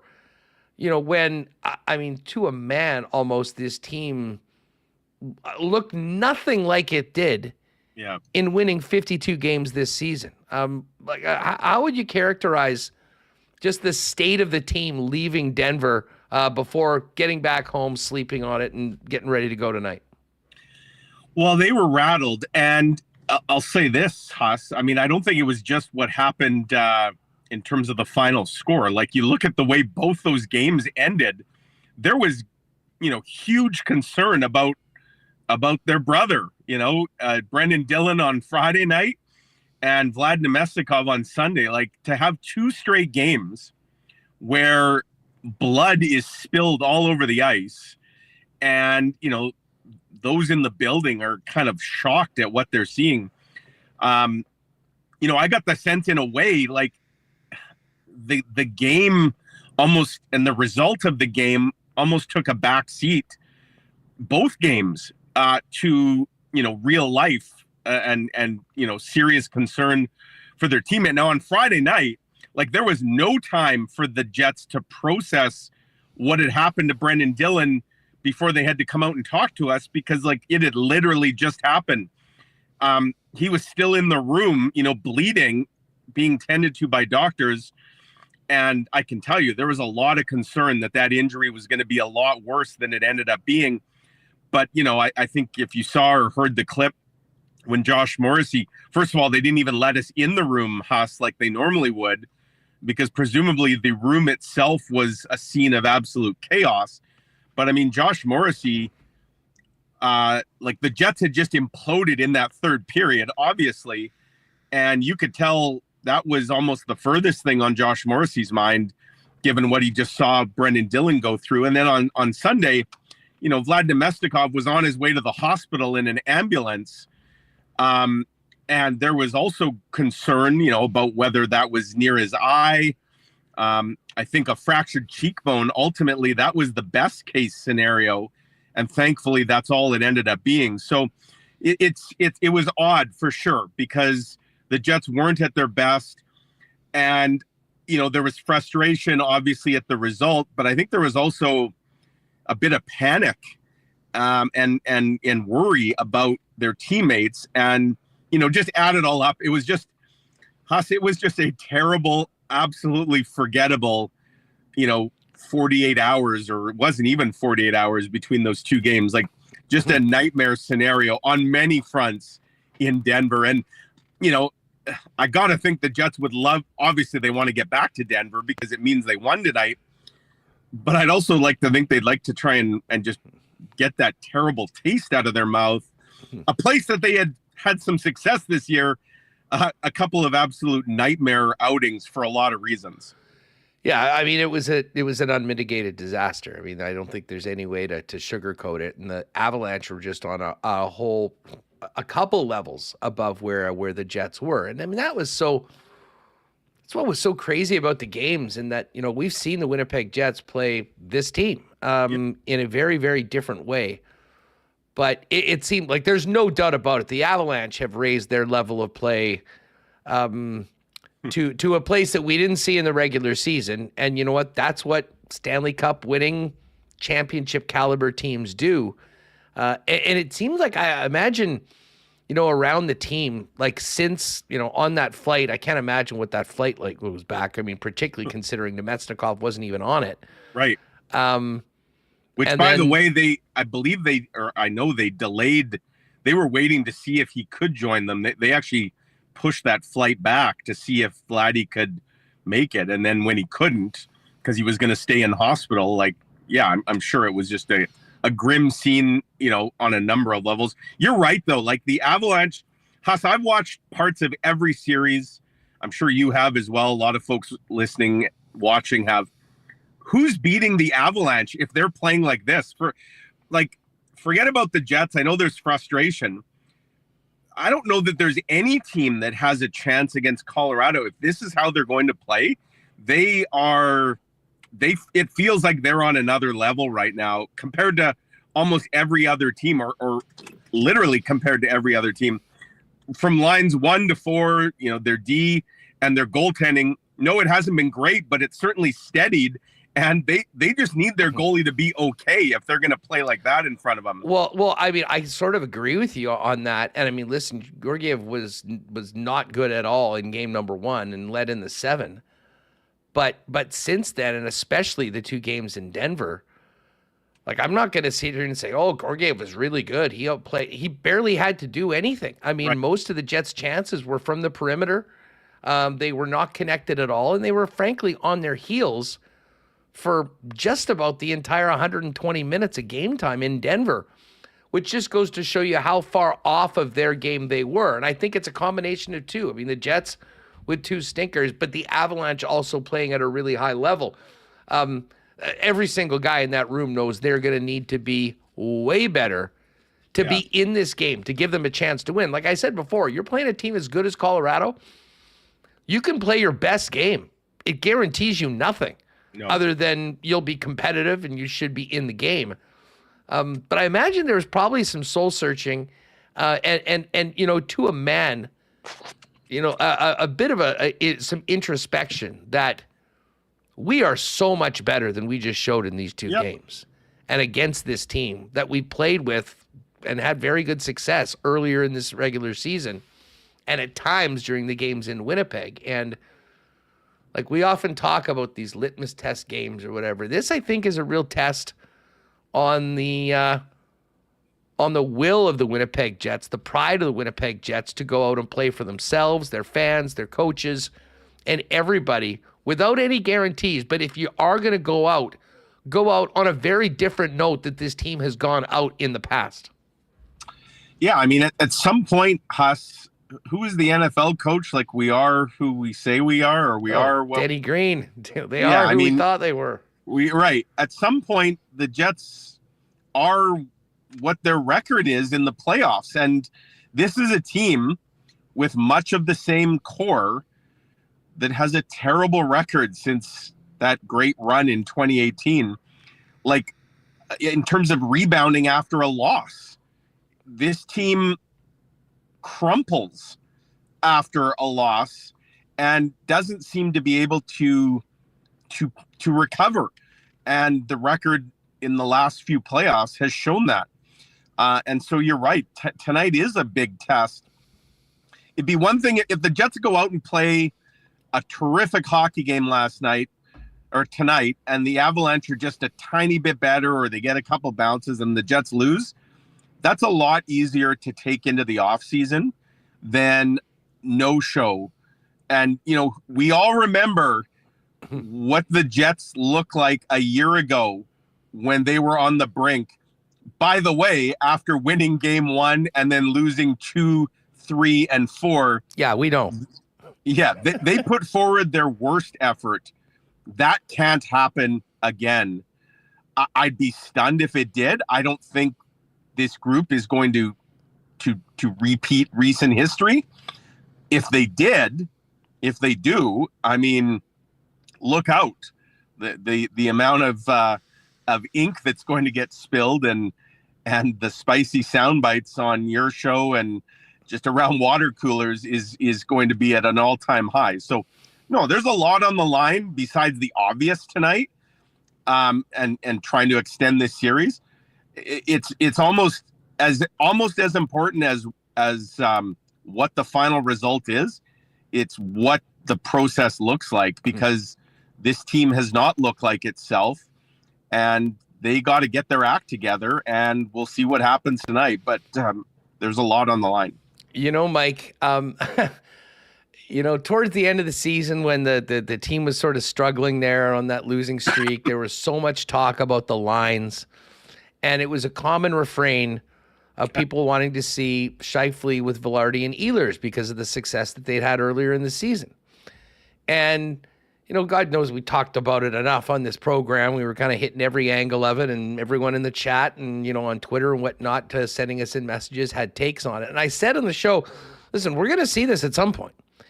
It's either going to be now or at some point during this regular season, or mark my words, when at the darkest hour, in case of emergency, break glass. The glass has been broken, and they're back together tonight. And Perfetti's back in playing with Connor and Monahan. Just thoughts on what the coaching staff has set up for tonight.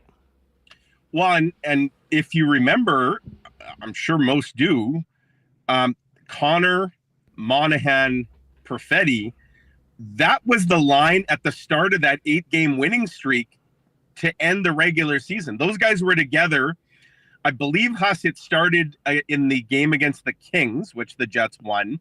Tyler Toffoli was sick that game, so Perfetti moved up. They played well. That line was together. I think it was against Calgary the next game, then into Minnesota, then into Nashville, the game you were at, where the Jets, they weren't nearly as good that game as they had been in the others. They still won, but in spite of their play, Rick Bowness then kept that line together one more game. That was into Dallas, and a tremendous game from top to bottom from this team. And then it changed, ironically, when they went into Colorado and won. Perfetti was out of the lineup at that point. And so now he's back against the Avalanche, and the Jets need to recapture, some of that magic that they had going in that 8-game win streak to end the season. And Perfetti, we know he's going to bring all kinds of energy, excitement, enthusiasm. Not only is this his first playoff game this year, it's his first playoff game, period, in the NHL. He was hurt last year. So he's been waiting for this chance. You could hear it in his voice. We know Velarde, Ehlers, Scheifele. You could say the sequel wasn't as good as the original, and Rick Bowness did say that this morning. He didn't like that trio as much the second time around as what they had done earlier in the season. But that is a line that we know has had some great metrics, some great results. They'll need to do that tonight. And I find the most interesting development of all of this, Huss, is Tyler Toffoli getting the Kevin Hayes treatment. And, the big trade deadline ad is suddenly on the fourth line here in a must-win playoff game. Tyler Toffoli needs to be a lot better. He has the one goal in this series that was a bit of a stinker on Georgiev, and he's been really quiet and you watched the other night on that Makar goal. Wind that tape back, and I'm sure the Jets watched that on video. Cale Makar embarrassed a lot of Jets players on the ice with that end-to-end goal. I'm not sure anyone should be more embarrassed than Tyler Toffoli, who has a wee bit of a flyby in the neutral zone that would not have looked very good when it was rolled back in the video sessions. Yeah, listen, he hasn't been very good, and listen, he's in the lineup tonight, so do what you can do to help your team win and try and make something happen. I mean, he could be in the Anthony Mantha didn't dress last night for Vegas, right? So sometimes you bring guys in and you're looking for something to work. But listen, Cole Perfetti deserves an opportunity to get in this lineup. I understand what the thinking was about, the way the team was built and, what they were expecting in the playoffs. Yeah. But, man, you get past this and you get to this point. I mean, not even just for the present, but for the future. He has to get an opportunity to help his team to win a hockey game in the playoffs before we get through. And, as I say, this is not going to be all on him, far from it. But I think the excitement and probably feeling like he really does have something to prove can hopefully bring out the best in his game and be ready for what is going to be an amped up atmosphere and just level of play, especially when you see what the Avalanche have been bringing. Colin Miller comes in on the third pairing. And for me, this is not something we've talked about a lot, but I mean, you do see it. And I mean, listen, Nate Schmidt was playing on the offside. Often we've seen the Jets defense sort of get twisted around with the amount of chasing they've been doing in their own end. And I don't know how many times we could have counted Jet defensemen with their backs to the play on their backhand, trying to start a rush or break out that has ended up back with an Avalanche in another X amount of zone time or worse, a goal. I think just having a righty on the right side playing with Nate Schmidt is going to be a small but simple help to these guys to keep it simple and do what they did at a much higher level when they hadn't been pressured as relentlessly as Colorado's done with their speed. For sure, Huss, with Schmidt then now going back to the left side where he hasn't played in a while, but that would be, his natural position. You're right. And look at the first Colorado goal the other day. It was Logan Stanley with a backhander that quickly ended up in the back of the Jets net. And yes, that wasn't entirely Logan Stanley's fault. Vlad Nemestikov had actually blocked a shot there and had gone off for the change. I'm not sure Logan Stanley knew that. He was probably expecting a Jet player to be where he put the puck. Unfortunately, he put it right onto the stick of Casey Middlestat. So, Rick Bowness he had to do something. And I'll say this, Haas, this is not a pile-on of Rick Bowness from me. I know there are people doing that. But it's safe to say that the buttons Rick Bowness pushed in Game 4 did not work at all. It was the wrong button. He hit the wrong button. He hit the ejector seat. He puts Dylan gets hurt. I said before the game I would have put Miller in instead of Stanley. The Jets didn't have last change. They're on the road. Stanley's foot speed is an issue. Colorado with the last change could try and exploit that, and they did. I thought Miller you brought him in. I thought he deserved a look. He's more mobile. He helps you get the puck out of your end, which the Jets had struggled at. But fine, I get why Rick Bowness probably felt Stanley was his play. Stanley had been in the series. Miller hasn't played in a bit.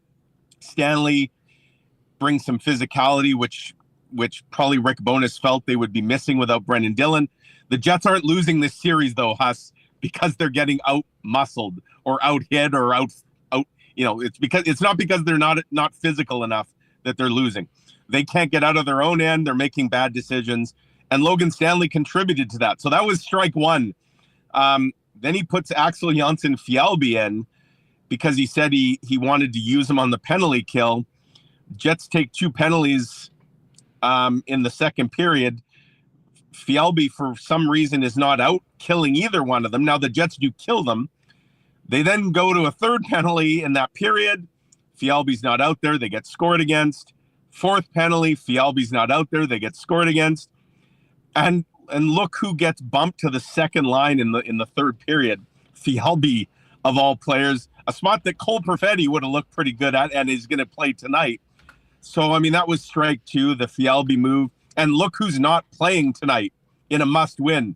Fjällby and Stanley, Miller and Perfetti are in. The other thing I did not understand, I know we don't want to rehash that game too much. I do not understand the logic, Huss, and I don't know if you talked about this yesterday. The Jets are down 3 goals. They get a power play with under 7 minutes or 6.5, whatever it was. And they don't pull their goalie. You need 3 goals. Not 1, not even 2. You need 3. You have to score on that power play. We asked Rick Bowness after the game, why didn't you pull the goalie? He said, well, we had good control in their zone, and I liked what our power play was doing. I thought we had a good chance to score. That would be the very reason to pull your goalie. I could see if you were hemmed in your own zone and you couldn't get the puck out, sure, you're not going to pull him. But why not take advantage of that zone time, get the goalie out? To me, it almost felt like surrender. And then with like under 2 minutes left, they do pull their goalie. But they still need 3 at that point. I just, Rick Bowness did not have, there's a lot of people that didn't have a good game. The head coach was one of them as well. I have a theory about Axel. And you know how sometimes guys, and listen, this is human nature, where you remember one thing that happened good and you try to repeat it. Like the minute I saw Axel in the lineup, and like I get it, I guess if you need to lean on penalty killers or whatever, and he's a guy that certainly can do that. He's got wheels, he's done that. Played great for the Moose, and that is one thing. Like maybe some people like Axel, he was in the A, he was awesome in Manitoba, and probably earned his opportunity to come back up and at least be with the club. But the minute I heard Axel was in, and when I saw him playing on that second line, I thought back to the first game of this year between these two teams in Denver in December.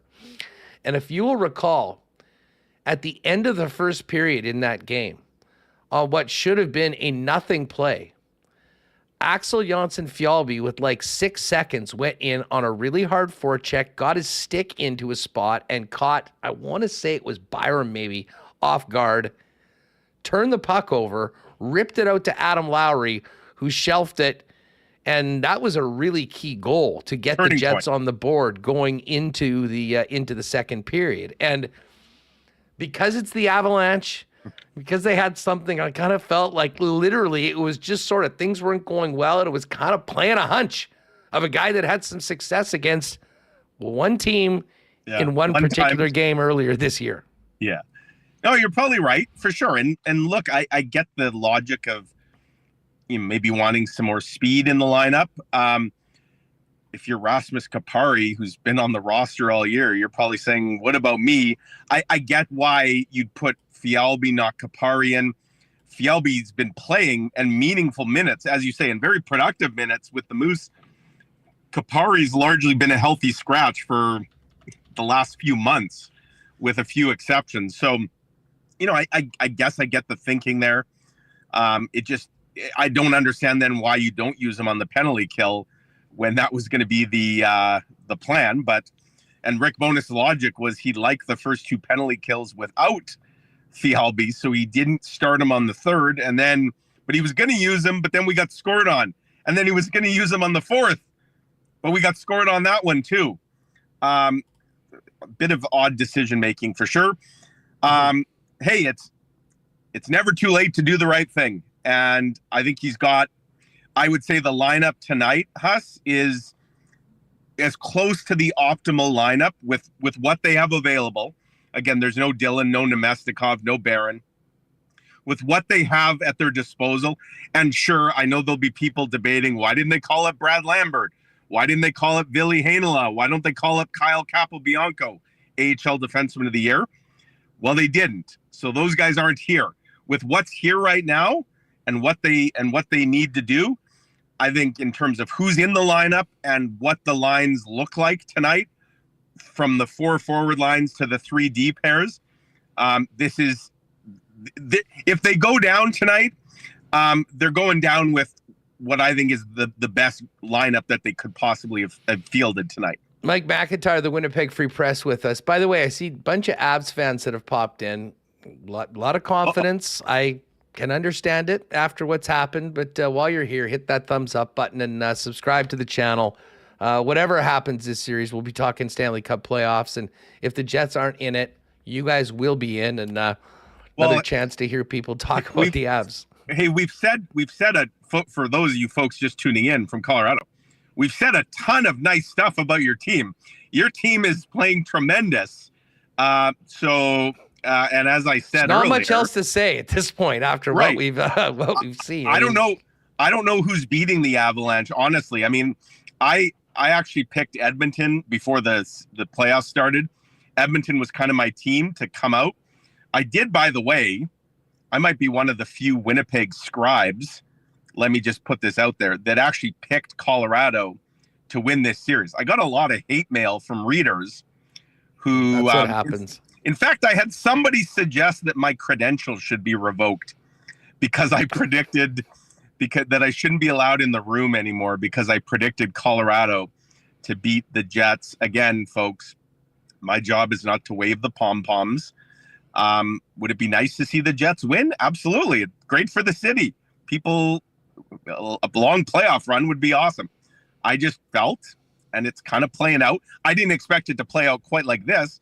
I just thought the Avalanche and their 2022 Stanley Cup championship, I thought some of the cream might rise to the top, and it has in an even bigger way than I would have imagined. Plus, I didn't think the Jets would play quite the way they have so far. But again, it's never too late to do the right thing. Yeah, it's not Mike, too late for the Jets. They can start flipping that script tonight. Mike, guess what? For you and all the Avs fans that have popped in from Denver, it's Game 5 tonight. There's no victory laps yet until you win the 4th game. It's the hardest one to go. But listen, we know the Jets are going to have to be better. And the one thing that I wanted to leave till the end, because honestly, I don't have a lot of time for this conversation. I know where you're going. Is people hammering Connor Hellebuck right now for this series right now. Listen to this. And this is from our pal Garrett Cole. San Jose Sharks this year were the worst 5-on-5 defensive team in the NHL, allowing 3.11 expected goals per hour. The Jets against Colorado allowing 3.66. On the PK, Detroit was the worst 4x5 defensive team at 9.23. Through 4 games, the Jets are allowing 10.47. He has been completely let down by the team in front of him. And prime Patrick Waugh, Martin Brodeur, Dominic Hasek would not have made this series any different in my mind. And to be honest, I think Helly did a great job of keeping the team in games 3 and 4 as long as they did before the dam eventually broke. I mean, let's not forget the Jets were up 2-1 after the second period, going into the third period, and then the penalties started, and that's where I'll bring it to. I mean, and Rick Bowness talked about this today. And listen, it's easier said than done when you have a team as fast and as skilled as what Colorado's doing. But man, when you do the autopsy of the third period in Game 3, I didn't like the Appleton penalty. I thought it was a penalty. I thought it was needless. Gabriel Velarde, listen, he was careless with the stick, double minor.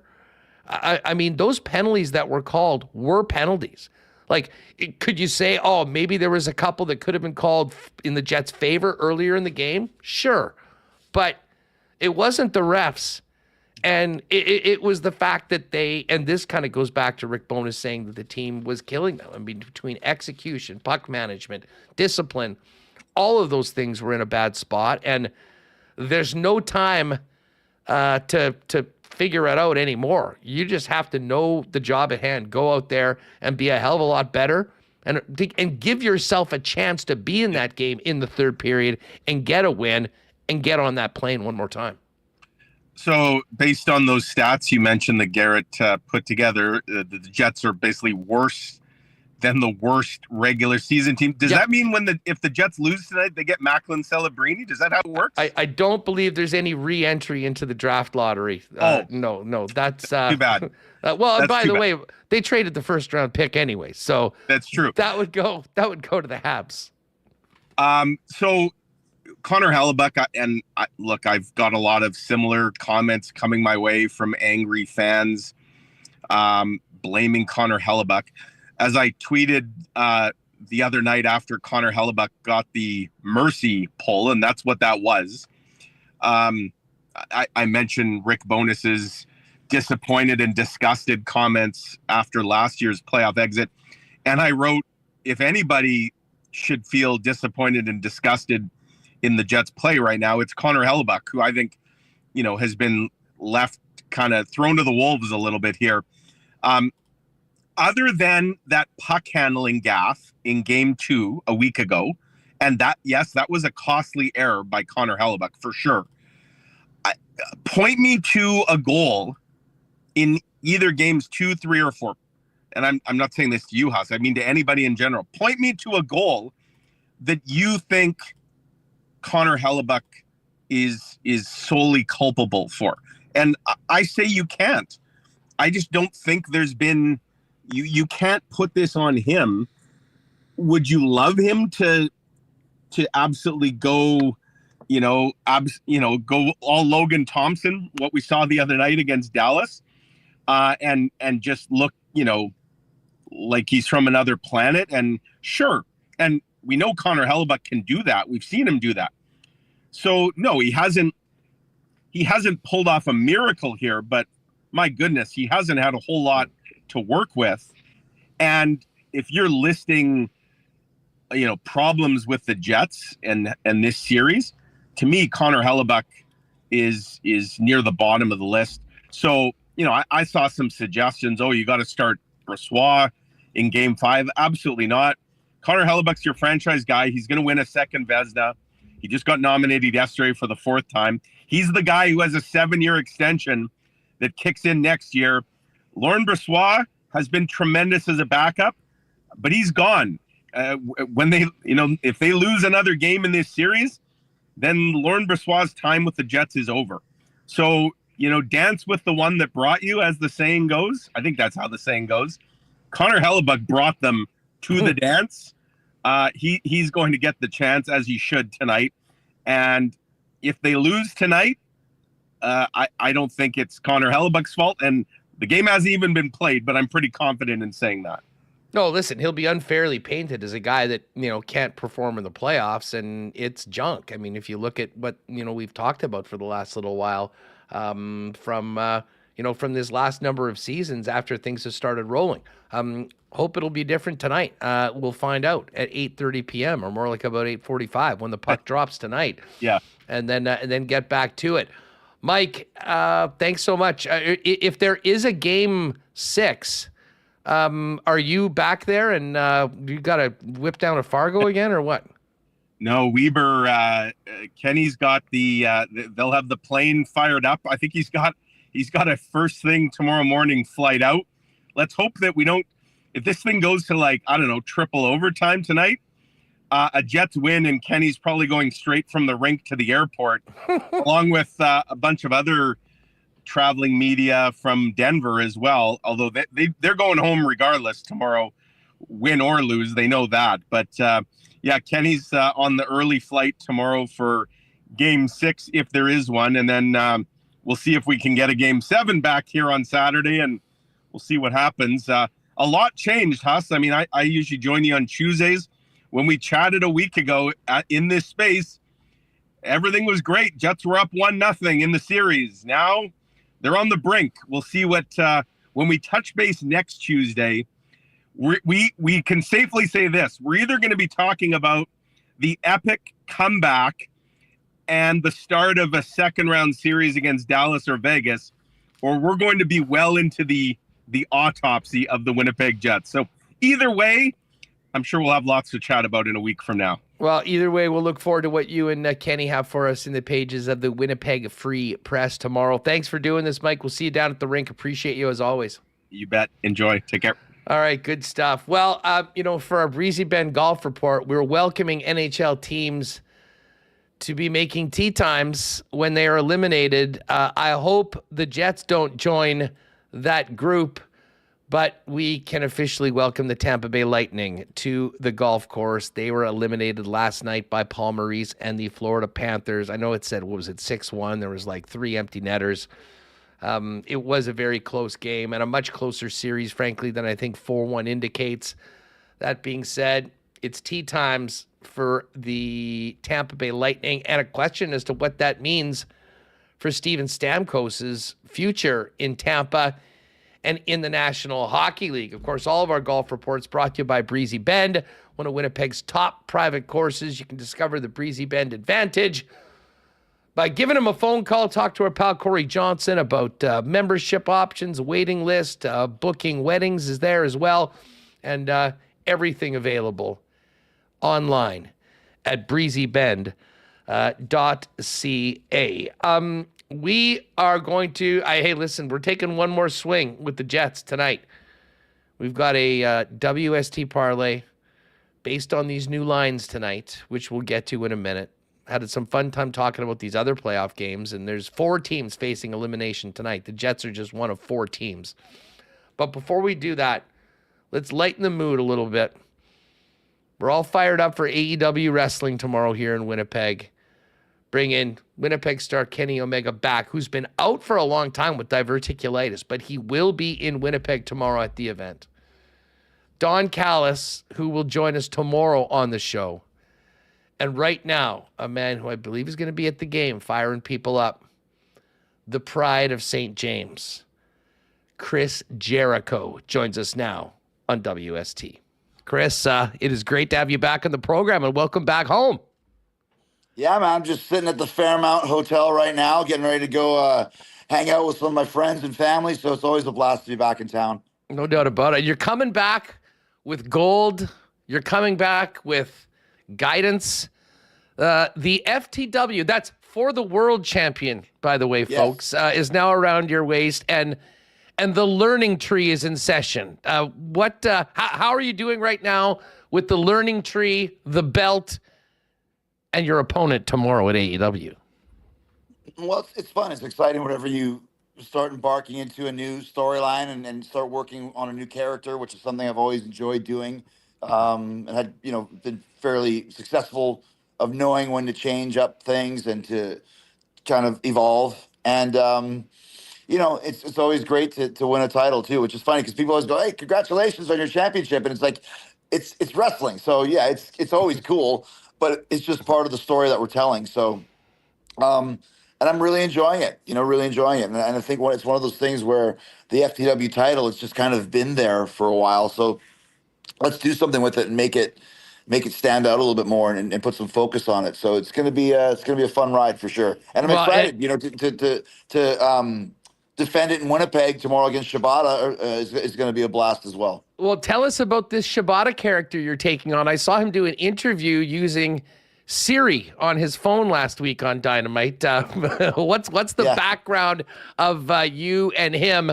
And tell us about what we'll look forward to seeing you do your thing in the middle of the ring at the home of the Jets. Yeah, I mean, obviously, I spent a lot of time in Japan over the years. I think I've been there about 60 times at this point in time. I was just there in December. I've never worked with Shibata before. He's had some great matches recently. He's a very hard-hitting, no-nonsense character. But he came up with this idea to use the phone translation to do his interviews, and it works. It's hilarious, and that's the best thing about wrestling, when you can do something different that's unique and never been done before, people will like that. And I think it's going to get them over huge talking through the phone because no one's ever done it before, and I appreciate that idea that he had, and it's very quirky, it's very funny. But once again, if you play it straight, it always works, and he's playing it straight. So I'm excited. It's going to be a hard-hitting fight tomorrow, and that's what's going to be a fight. You're not going to see a lot of dives outside the ring or moonsaults, and of course, for the world rules there is no rules, so it's going to be a little bit more of a hardcore, North End Winnipeg street fight, and I'm looking forward to it. You mentioned, the hard hitting, the fights. I mean, the product that AEW is putting out is next level. I mean, saw a good portion of the Dynasty card. I mean, you were on it, of course, winning that belt and, with the championship and Bryan Danielson going at it with Ospreay. I mean, for folks that haven't seen, they might be familiar with professional wrestling, but maybe haven't really watched AEW yet. What will people see when they see the stars of AEW do their thing at the arena? Well, I mean, our company is kind of renowned for just the match quality, for one. I mean, the guys on our roster are just incredible.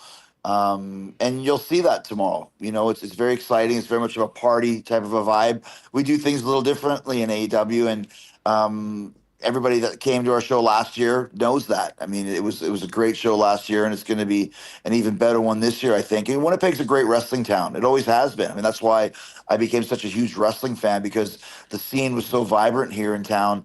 And to be able to come back and be at the Canada Life Center, the big arena. Obviously, I grew up in the barn watching wrestling and watching the Jets, going to all the concerts there. So the old arena might be gone, but the vibe remains the same. Of just Winnipeg's just a great city, always supporting any events that come to town, and always very loud too. I was just talking in the last interview that the best wrestling cities in Canada are Edmonton and Winnipeg for sure.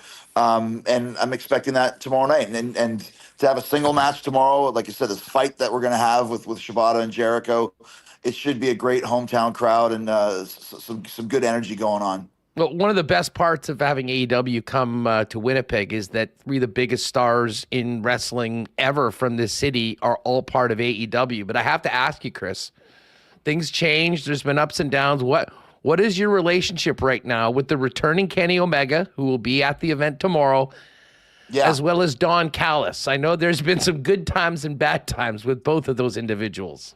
Well, once again, you got three of the biggest stars in AEW, all from Winnipeg. And I think you could match, Jericho, Omega, Don Callis, and Roddy Piper, also from the city, up against any four wrestlers from any other city, including Calgary.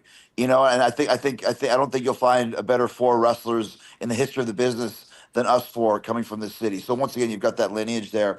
Don and I have known each other for 33 years. So at this point in time, we're like an old married couple. You fight, you get together, you hang out, you disagree, you agree. A very close confidant of mine for sure.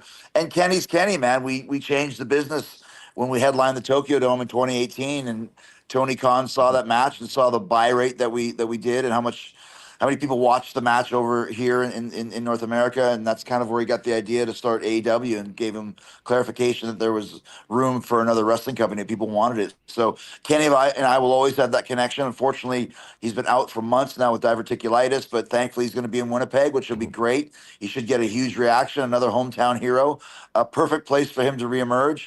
I don't think he's even close to being physically ready, but it's going to be good to have him and just to see him on the show, and the reaction that he's going to get should be massive as well. No doubt about that. And we do wonder how he will fit in with his former running mates, the Elite, who took care of the boss last week, Tony Khan. And if anyone was watching the NFL draft, there was Tony Khan from the War Room wearing a neck brace. How is the boss doing these days, Chris? How did that resonate within the AEW locker room?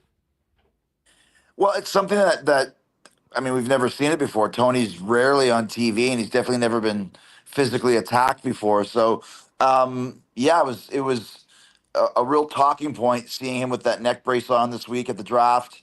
And Tony knows what he's doing. So he obviously has this this buzz going on about him and about his neck brace and that sort of thing. So once again, that's the best thing about wrestling is you got to see what happens, the follow up. What's going to happen tomorrow night with the Bucks and with Okada and with Tony Khan, and we'll have to see what happens. But I'm sure the story will continue on, and it should be a pretty big one for us in AEW. Now, it's 2 big back-to-back nights at Canada Life Center because tomorrow we get to see you do your thing and the rest of the stars of AEW. Tonight, the Jets are playing with their backs against the wall, season on the line. I'm sure you'll be there. Can we get you to maybe give a motivational speech to the squad before? We know they can be better. What's your thoughts on where we're at right now, and can they get this series back to Denver after tonight? It's funny. Like, I was originally kind of nervous that they were going to sweep and I wouldn't be able to go to the game tonight. Unfortunately, it hasn't gone that way. But listen, one of the worst moments in my hockey existence was 1990 when the Edmonton Oilers came back from a 3-1 deficit to beat Winnipeg 4-3. It was one of the worst moments in my sports history, especially after Davey Ellett scored in overtime to make it 3-1. But listen, I mean, they can do it. Tomorrow night's crowd is going to be crazy, nuts. Winnipeg fans are for the playoffs. I'm going to be there. I'm going to be there doing motivational screaming and yelling. I'm going to be outside at the block party beforehand. I'm going to be inside watching the game. So, listen, Winnipeg knows what to do. They're a way better team than what we've seen. Hellebuck is a way better goaltender. He's probably going to win the Vezina, and he's letting in 5 goals. 6 goals in a game. That can't happen. They can come back and win this series, but not the team that we've seen in the game 2, 3, and 4. If that team shows up, they're doomed. If the team that was there in game 1 and the team that's been playing so well during the season shows up, they'll win tomorrow for sure. And I'm going to be there. So you can't lose when Chris Jericho's in the building. That's not allowed. Yeah, we need the Jericho rub. Big wins on back-to-back nights. Jets, that's right. Tuesday, and the Learning Tree on Wednesday. Just before we go, I know Big Bill wanted some of your advice and guidance. How are you going to be taking some more AEW stars under your wing over the next little while, or how do you see things going now that you've got this strap to defend? Well, he was right that people are foaming at the mouth. I've had a lot of people want to be involved with the Learning Tree. I'm keeping my eye on Big Bill. He beat the crap out of somebody on Collision on Saturday. He wants it, and I've known Bill for a long time. I've been a big fan of his for years. We worked together quite a bit in WWE and now here in AEW. So far, so good. I like what I'm seeing with Big Bill, and there's some other guys I'm keeping an eye on right now to kind of take under the wing of the Learning Tree, and we'll see what happens. Well, I'm sure once again, tomorrow night at Dynamite, the next chapter of the Learning Tree story will be told. So tune in and find out, or come to the show and see for yourself. Yeah, bring your resumes, folks. 6:30 p.m. start down at Canada Life Center. Chris, it's always a pleasure having you on the program. Best of luck with AEW and to the entire squad. We'll hopefully see you at the game tonight and then again tomorrow in the ring in your hometown of Winnipeg for AEW Dynamite. Can't wait. Thanks for doing this. Can't wait, man. Product of Westwood. Let's go, buddy. Come on, let's do it. All right, on.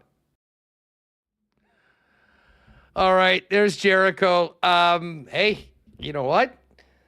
A little Jericho rub tonight? Maybe that'll be good for the home team. Certainly be fun to see him out there. And then, yes, tomorrow, AEW. Oh, by the way, speaking of AEW, thanks again to everyone that entered in the contest to win AEW tickets. Another good reminder, and Remo, maybe you'll put it up right now, get on the Winnipeg Sports Talk mailing list. It's not like we hammer people with emails all the time, but often we'll have tickets for events, giveaways, contests. We realize you might not catch every minute of every show, although we'd appreciate it if you did. So that is the best way to get notified, to very simply enter and win. And we've got a bunch of winners. Shout out to Mary Jane, one of our favorites, always out at our events. Mary Jane was the first winner. We had Stephen Sherwood and Mookie K9 won earlier. Joey Panks won. Isha Boy Bruce. And then we just sent out today the final 4 winners. Jordan Ledet, Jeff Kabilis. Shout out to Kabilis. big wrestling guy. I know you'll appreciate those. Theo Seegers and Kurt. I believe it's Kurt Carr. So, Jordan, Jeff, Theo, Kurt, check your email. I sent you the tickets. We'll see you tomorrow night for AEW. Bell time, ding, ding, is at 6:30 p.m. Live Dynamite, and then the Rampage taping, so it should be a great night of wrestling. And tomorrow on the program, we will have Don Callis. And Don, a Winnipegger, I would say proud Winnipegger that might be stretching it a little bit. One of the best heels in the business. I promise you, you might be angered somewhat by what Don has to say, but you'll be laughing under your breath if it's not out loud and crying. He is hilarious. Can't wait to have him on the show tomorrow before tomorrow night's AEW event. Congratulations to the winners. And we'll see everybody at the event tomorrow night. Remo, I know you're fired up. I mean, we've been to a few wrestling events together over the years. Yeah, we've been to WWE when they come through. Went to the last AEW. Went to some local CWE here. So yeah, I guess it's been a while. Shout out to the indies. We've been to a lot of wrestling shows. So probably more so than anything else together. I think so, yeah. So, I mean, we've done a couple Jets games, I think, but... well, Jet games for sure. We run in different circles most of the time, but those circles, the Venn diagram crosses for wrestling events. Anyways, I'm looking forward to tomorrow, and we'll get her going, and hopefully we'll be on a high after a win. If the Jets win, tomorrow will be a really, really fun day. We'll have the day off. Yes. Looking forward to Game 6, AEW. And otherwise, if the team is out, we'll have AEW to take our minds off of. And what a great release from real life professional wrestling is. Anyways, Don Callis on the show tomorrow.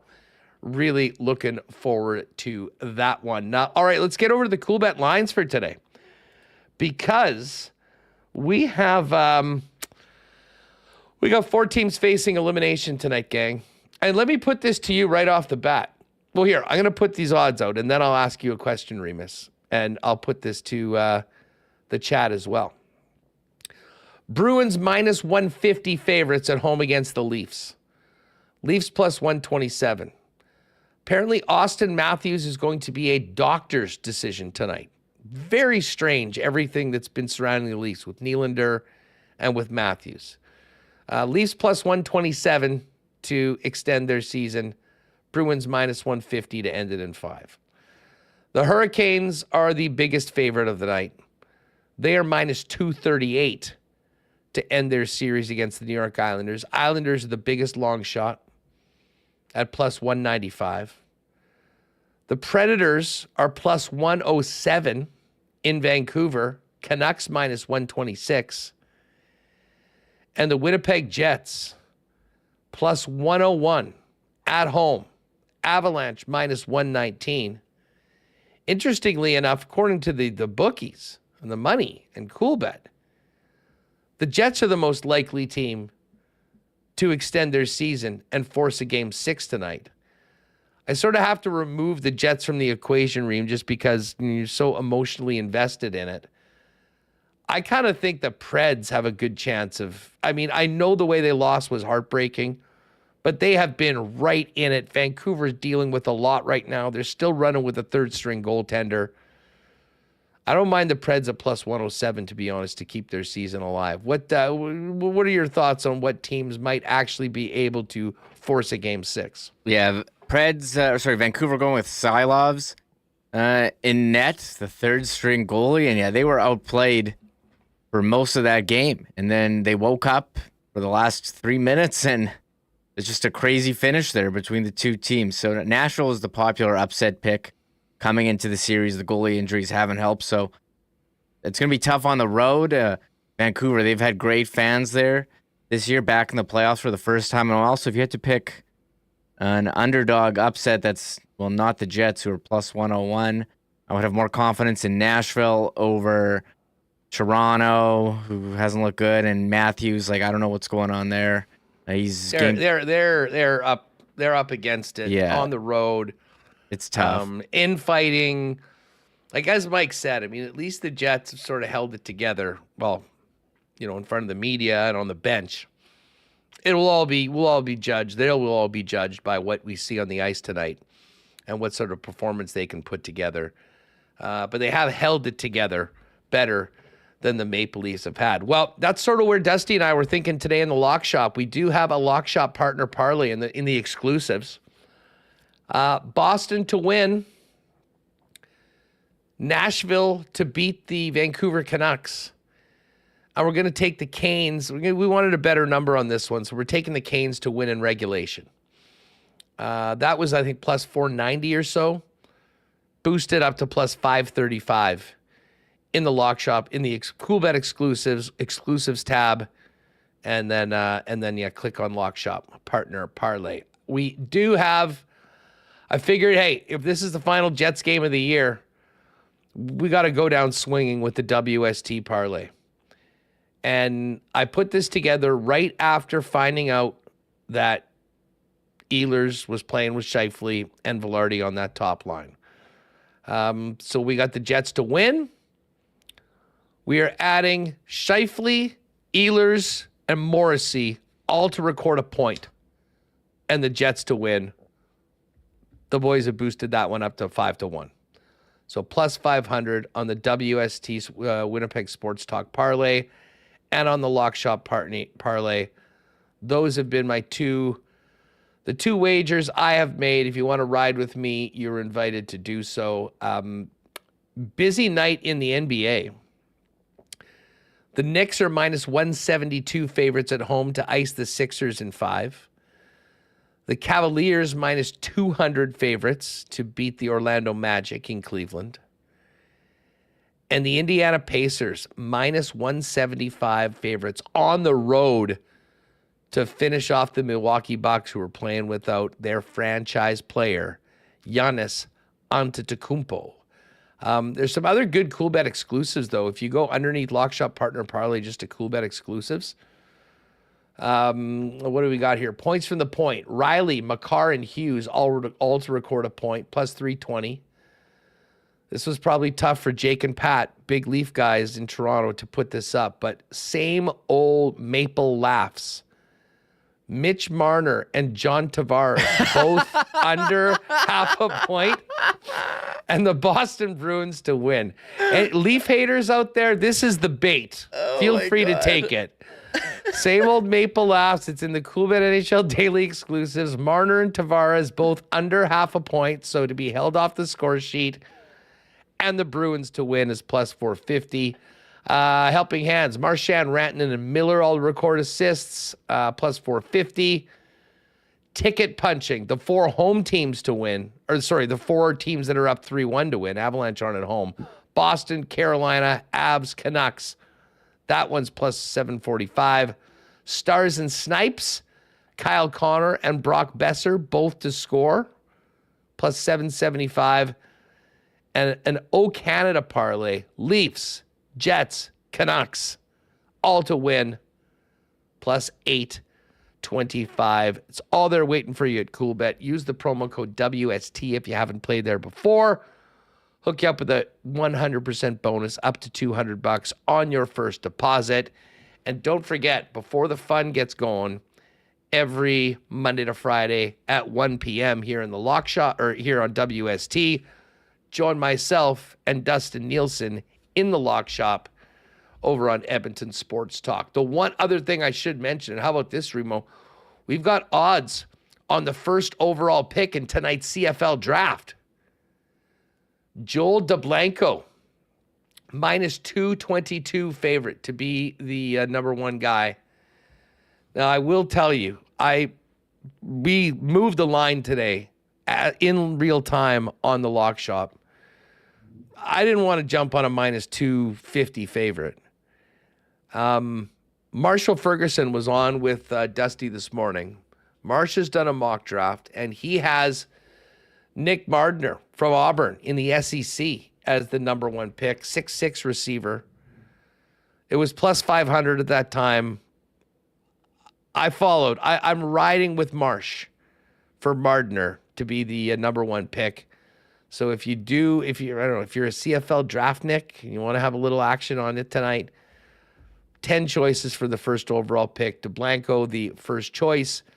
Linebacker minus 263. He is a linebacker. The next 2 spots receivers. So if you did want to give yourself a bit of an option, you can just pick position of first overall pick. But that is all there. And you know what that means, Remis? CFL draft. The time is nearing. We're going to be getting ready for training camp. Tomorrow is the 1st of May. The Bombers are playing at home in the month of May before things are all said and done. So football season just about here. Yeah, it's getting nice out, Huss. As you said, saw the tickets on sale. So, yeah, it's time soon, Huss. We're like almost a month away. That is crazy. May. Wow, it really flew by. And here we are talking about hockey. But, yeah, baseball coming up with the Gold Eyes, Sea Bears, basketball, Bombers. Going to be lots to get to as the month continues. Yeah, well, hopefully the Jets are still part of that equation. But to make that happen, got to find a way tonight to get a win and get this series back to Denver. New look lines for this series, a couple lines that we've seen before. I think people looking forward to that. And I mean, hey, listen, we're lucky to have be the smallest market in the NHL. We are fortunate to have a team the way things all shook out. Don't take these playoff nights for granted, even if things aren't looking very good after games 3 and 4. I will be in 316 tonight. The towels will be out. The whites will be on. Another chance to wear my white pants from Lululemon, which were discussed extensively today on the Lock Shop, with Dustin asking many questions about how it all came to be. Cole Perfetti back in the lineup. And Remo, I liked it. We both woke up. We got yesterday out. We've moved on from game 4. It's time to show and prove tonight. Stand up and bring their best tonight. No guarantees, even with their best, that you can beat the Colorado Avalanche. But if you're going to go out fighting, as opposed to the way we've seen in recent history. And that's what I'm expecting to see tonight when the puck drops late. Yeah, we just want to see them. We want to see, be really disappointing us if the Jets lose the series without playing the game that we saw throughout the regular season. We haven't seen that team yet. Will they show up tonight? They're going to have this huge crowd behind them. And, we've talked about their record in elimination games, not great, but this is a chance to change the narrative. And you go back to Colorado, win 1, and all of a sudden, you got a game 7 at home. So hopefully, we're not talking about the end of the season tomorrow, and we're talking about a win, but we'll have to wait and see till tonight at 8:30 Central Time, Huss. 8:30. Yeah, more like about 8:45. By the way, shout out to a bunch of the Avs fans that came in. I guess the YouTube algorithm loves us. They know we're talking about Jets Avs, and a lot of you found us. Vast majority of you, very cool, having fun in the chat today with everyone. Appreciate you guys. Hit the sub button, help us out. Hit the likes, and pop back anytime.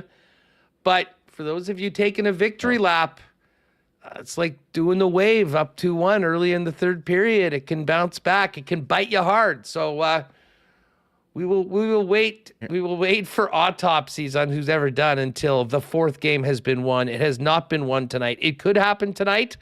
We could also be talking about a game 6 in Denver on Thursday if the Jets get it done tonight. And now we wait, Remis. We wait 5 hours or so, which is actually probably good for us because more people will have time to listen and consume the show before the game. But it is all about the whiteout tonight and what could be the Jets' last stand against the Colorado Avalanche. Yeah, before I'll give the last word to Sam Crow with the super chat, Huss. He said the Avs are Unicron from Transformers. Lowry is Hot Rod.